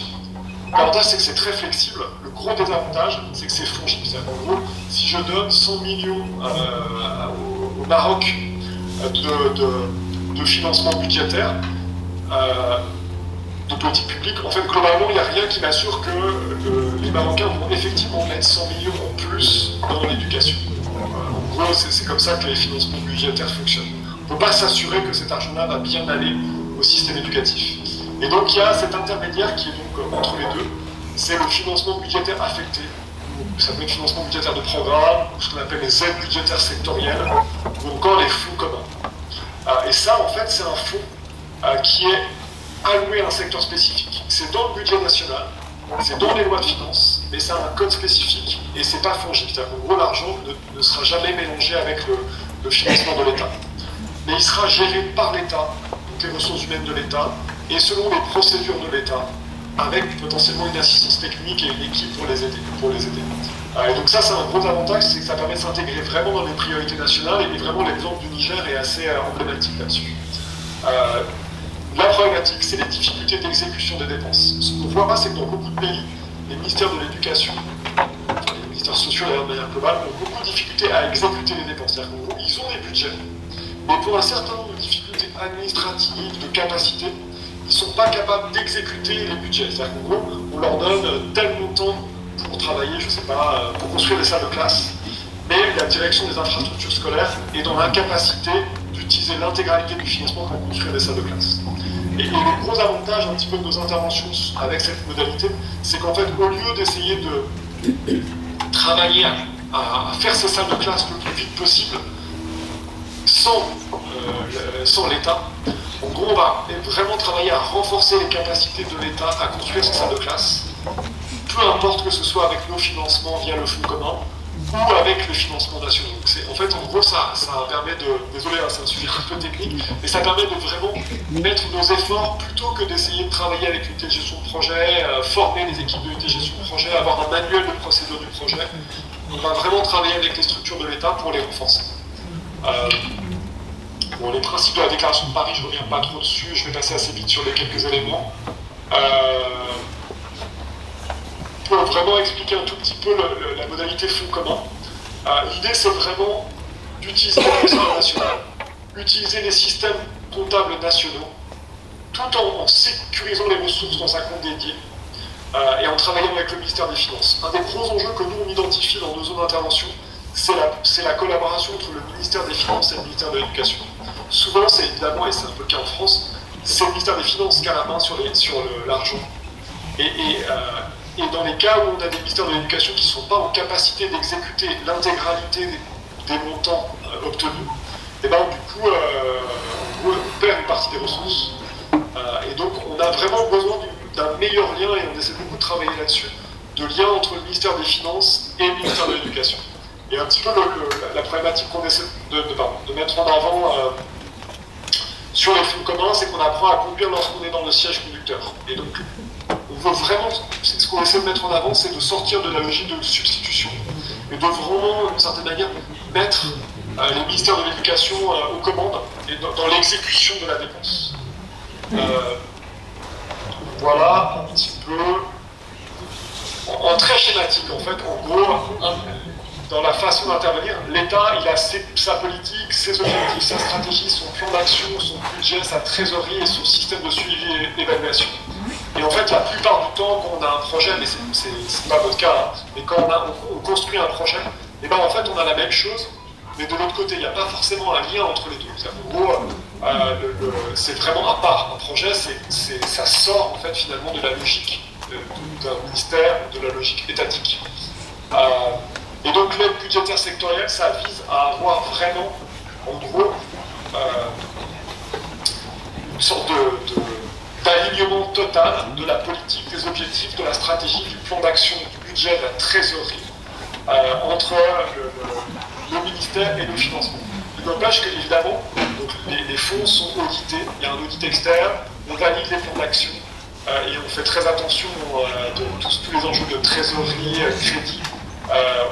C'est quelque chose qu'on vérifie beaucoup, on veut vraiment, et ça c'est un point très important, même si on passe par la structure, par le cadre de l'État, on audite et on vérifie vraiment que l'argent est bien utilisé. Je ne rentre pas trop dans le détail parce que c'est un peu un sujet technique. En gros, on a un certain nombre d'expériences pays dans cette modalité. Effectivement, le fonds commun du Niger est probablement un des plus importants et un de ceux sur lesquels on a le plus travaillé. Alors maintenant, on a dû arrêter nos financements parce que, comme vous le savez, l'AFD et l'État français a été un peu dehors dans le cadre du Niger, mais on continue un petit peu à appuyer quand même ce fonds commun et il est repris de toute façon par le financement du partenariat mondial pour l'éducation. Après, on a le cas au Burkina, qui est un petit peu pareil, on a beaucoup financé au travers de ce CAST, mais sur lequel on a un petit peu arrêté maintenant. Par contre, on est en Guinée et à Madagascar sur ces mêmes modalités. Et au Burundi, il y a eu un fonds commun pendant quelques années et on essaie de le relancer. Et donc voilà un petit peu les pays dans lesquels on intervient. Et pour nous, c'est vraiment un petit peu un changement de paradigme. Ça n'empêche pas évidemment que les projets ont tout à fait leur raison d'être dans un certain nombre de contextes. Mais vraiment dans les contextes qui s'y prêtent, et franchement, il y a finalement beaucoup de pays dans lesquels ça s'y prête, puisque même au Niger, au Burkina, on arrive à travailler avec cette modalité, et que cette modalité est très résiliente, y compris dans les contextes actuels. On veut vraiment remettre un peu l'accent sur ce système. Donc cette problématique d'alignement, de coordination, de responsabilisation, c'est vraiment un peu une nouvelle façon un petit peu d'intervenir. Et ça passe vraiment par la formation, du partage d'expérience et du renforcement de capacité. Et je vous ai mis un petit peu les liens vers un certain nombre de travaux. Il y a un blog, il y a des choses qui sont très courtes, d'autres qui sont beaucoup plus longues. On a fait une grosse capitalisation sur les fonds communs d'éducation d'Afrique pour expliquer vraiment comment ça s'est passé et ce qu'il faudrait continuer à faire sur ce sujet-là. C'est un gros ouvrage. Et après, on a différentes déclinaisons. Et puis, on a aussi un peu l'étude que le policy paper qu'on a préparé avec l'IPE que je vous ai mis là. Voilà, je vais quand même garder un tout petit peu de temps pour les échanges. Désolé, j'ai été un petit peu plus vite à la fin. C'est un sujet assez technique. Mais en fait, c'est intéressant quand même de l'avoir à l'esprit sur cette idée d'intervenir. En gros, ce qu'on essaie de mettre en avant, c'est que le processus compte autant que le résultat. En fait, on a eu beaucoup, et puis ça revient beaucoup maintenant d'ailleurs avec cette contrainte, pas cette contrainte, mais cette pression sur l'aide internationale et cette idée de cette volonté de remettre des drapeaux sur les financements. Trump voudrait vraiment beaucoup faire ça, et c'est le fait d'instrumentaliser l'aide. Ça revient vraiment à aller un petit peu plus sur du projet. Mais nous, on essaie vraiment de remettre en avant aussi que si on veut vraiment avoir un impact sur le développement des systèmes éducatifs, il faut mettre autant d'attention sur l'objectif, le résultat final, que sur le processus pour l'atteindre. Le processus pour l'atteindre, en fait, il doit le plus possible utiliser la partie nationale. Voilà, en résumé. Je vous laisse peut-être un petit peu aussi avec quelques questions pour les leaders.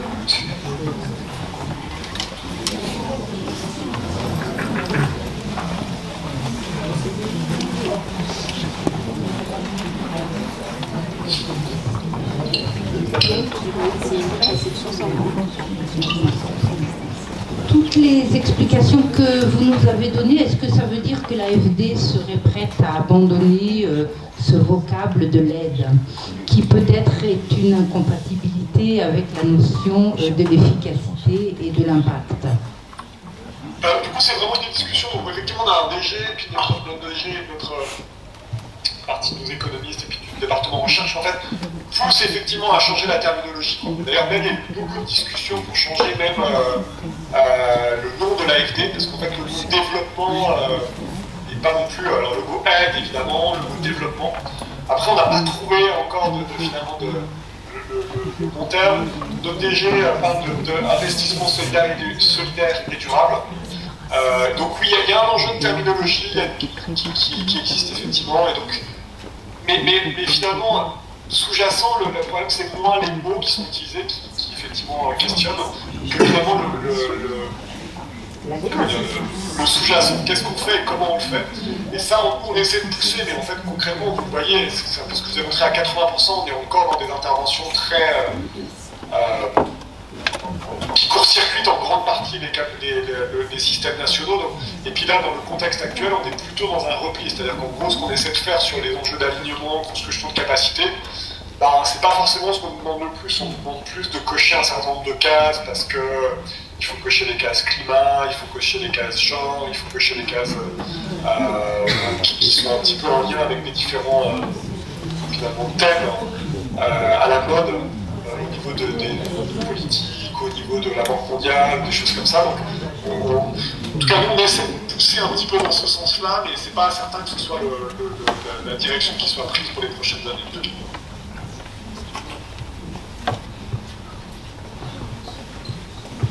Je crois qu'il y avait une main levée, je donne Monique Jarre.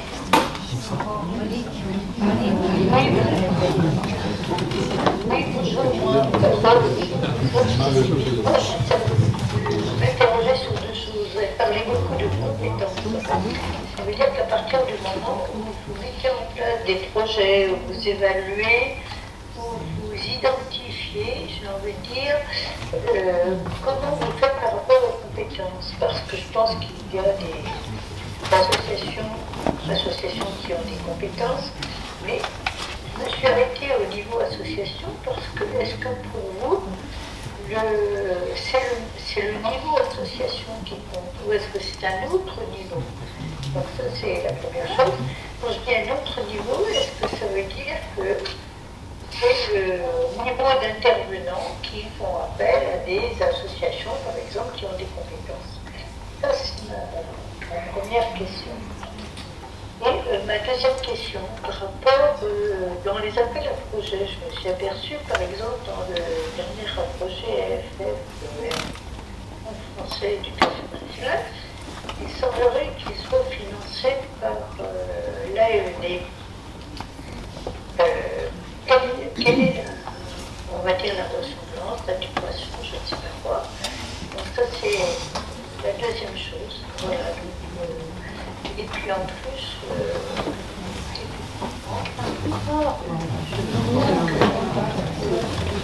troisième question. Plus fort. On peut travailler sur le terrain avec les agents de l'aide. Ok. Peut-être la première question, c'était où se situe la compétence pour nous et où est-ce qu'il faut mettre l'accent. Nous, clairement, en gros, c'est les compétences nationales. En fait, c'est là où on veut. En gros, à quel niveau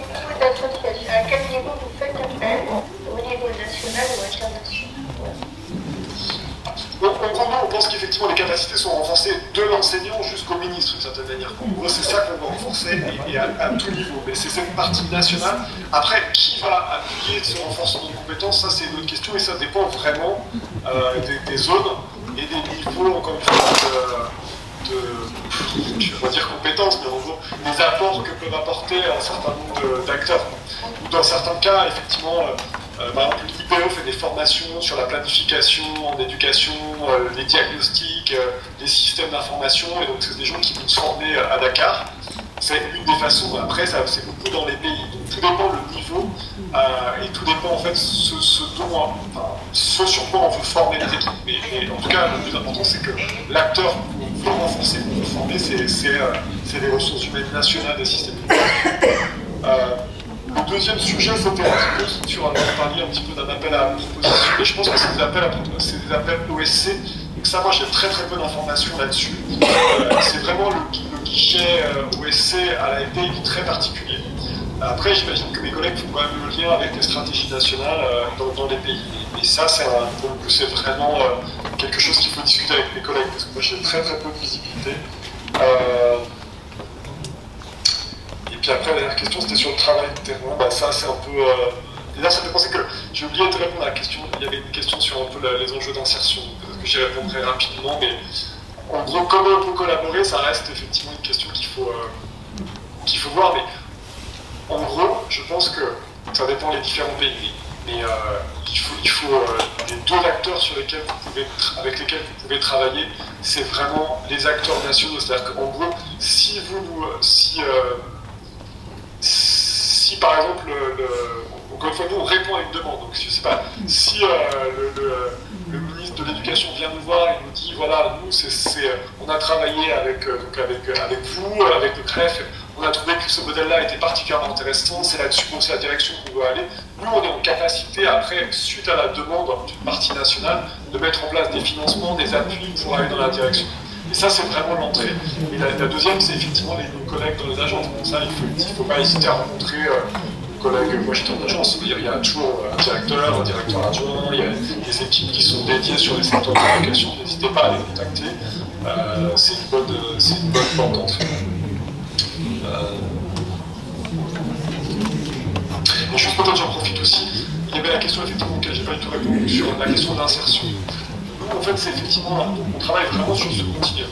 Sur l'éducation de base, de toute façon, c'est les compétences de base. Donc le lien avec le marché du travail, il existe, mais c'est pas le plus important, comme vous le savez. Par contre, sur la formation professionnelle, sur l'enseignement supérieur, ça c'est complètement clé. Et donc ça, nous, on travaille avec un certain nombre, par exemple, de pays pour mettre en place des observatoires de l'emploi et de la qualification, pour essayer de mieux déterminer quels sont les bassins d'emploi, les zones qui recrutent, les secteurs qui recrutent et leurs besoins en compétences. Ça, c'est un des sujets.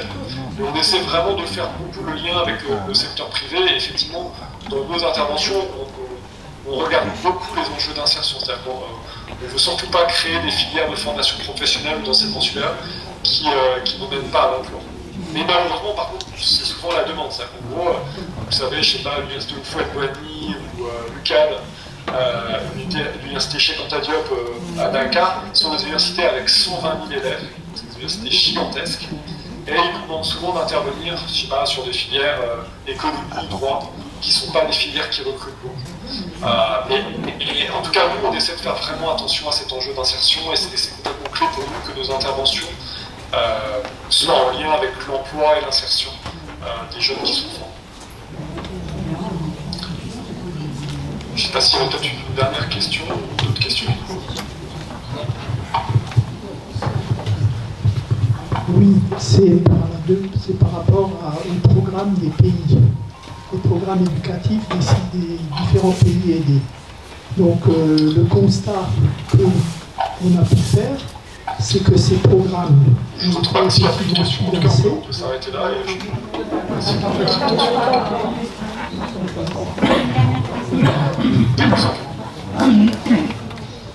Ça y est, ça marche? Oui, je vous entends. Oui, c'est par rapport au programme des États, puisque vous mettez l'accent sur le financement des programmes des États, et donc des ministères. Donc le GREF, par exemple, est intervenu à la demande de l'État du Niger pour la formation des professeurs d'école normale, pour la formation ou l'accompagnement d'inspecteurs, de conseillers pédagogiques. Mais le constat qu'on a eu, c'est qu'en fin de compte, ce n'était pas l'enjeu essentiel du ministère. L'enjeu du ministère, c'était de récupérer le plus de fonds possible de la part de l'UNICEF et, je ne sais plus, un acteur canadien et belge au niveau de la formation. Voilà, alors donc on se posait des questions par rapport à l'efficacité des aides apportées aux systèmes nationaux. Alors, du coup, je ne connais pas cet exemple-là, mais en gros, c'est notre enjeu majeur. C'est-à-dire que nous, en fait, on pense que c'est pas possible de faire une politique éducative si le ministère n'est pas convaincu et n'est pas impliqué. Ça, nous, on n'est pas convaincus non plus. Effectivement, dans un certain nombre de contextes, moi j'ai des ministres, effectivement, qui me demandent des choses absolument aberrantes. On refuse. Mais tout notre enjeu, c'est d'arriver justement à travailler, à avoir une sorte de conjonction des intérêts pour que le ministre nous dise oui, je veux travailler sur la formation des enseignants, oui, c'est important pour nous. Et donc là, dans ce contexte-là, nous, on est en capacité d'amener de l'expertise et des financements. Mais oui, dans un certain nombre de contextes, il y a des rentes, il y a plein de choses qui se passent, il y a de la corruption. On essaie de faire très attention à ça et on vérifie l'utilisation de l'argent. Encore une fois, nous, on est soumis aux contraintes bancaires. On doit absolument vérifier que l'argent n'est pas détourné, qu'on ne finance pas le terrorisme. On a des contrôles qui sont extrêmement importants et qui sont même souvent problématiques parce qu'en fait ça ralentit un peu le processus, il y a beaucoup de travail et de vérification et ça. Et donc on fait très attention à l'utilisation des fonds. Mais il n'empêche qu'in fine, c'est la demande des États qui compte. En fait. Et donc il faut que cette demande corresponde à ce que nous on veut faire, c'est-à-dire aux enjeux de développement et aux objectifs du développement durable. Mais parfois, effectivement, on ne s'entend pas. Parfois, on a des demandes qui ne correspondent pas à ce qu'on peut financer, on ne finance pas. Mais donc, dans le contexte du Niger, juste en fait, normalement, l'enjeu, c'est que il y avait 4 ou 5 ministères, parce qu'ils ont été regroupés, mais qui faisaient une planification. En fait, ils faisaient une planification sur l'année de ce qu'ils voulaient faire. Et nous, on valide cette planification, et après, en fait, le ministère a la main sur ces financements-là. En fait, dans le cadre du fonds commun, c'est les ministères qui exécutent les dépenses. Nous, on vérifie que les dépenses sont bien utilisées et que les résultats sont atteints. Et donc, dans le cas du Niger, si le Niger décide de mettre l'accent sur la formation des adjoints pédagogiques, des inspecteurs pédagogiques, eh ben, il aura l'argent. Il aura l'argent du fonds commun pour le faire, et il le mettra en place. Et donc, après, dans sa façon de le mettre en place, il peut tout à fait utiliser des organisations de la société civile, il peut utiliser tous les opérateurs qu'il veut. On n'a aucun sujet là-dessus. Mais c'est un exemple très, très spécifique. Mais c'est l'intérêt du fonds commun.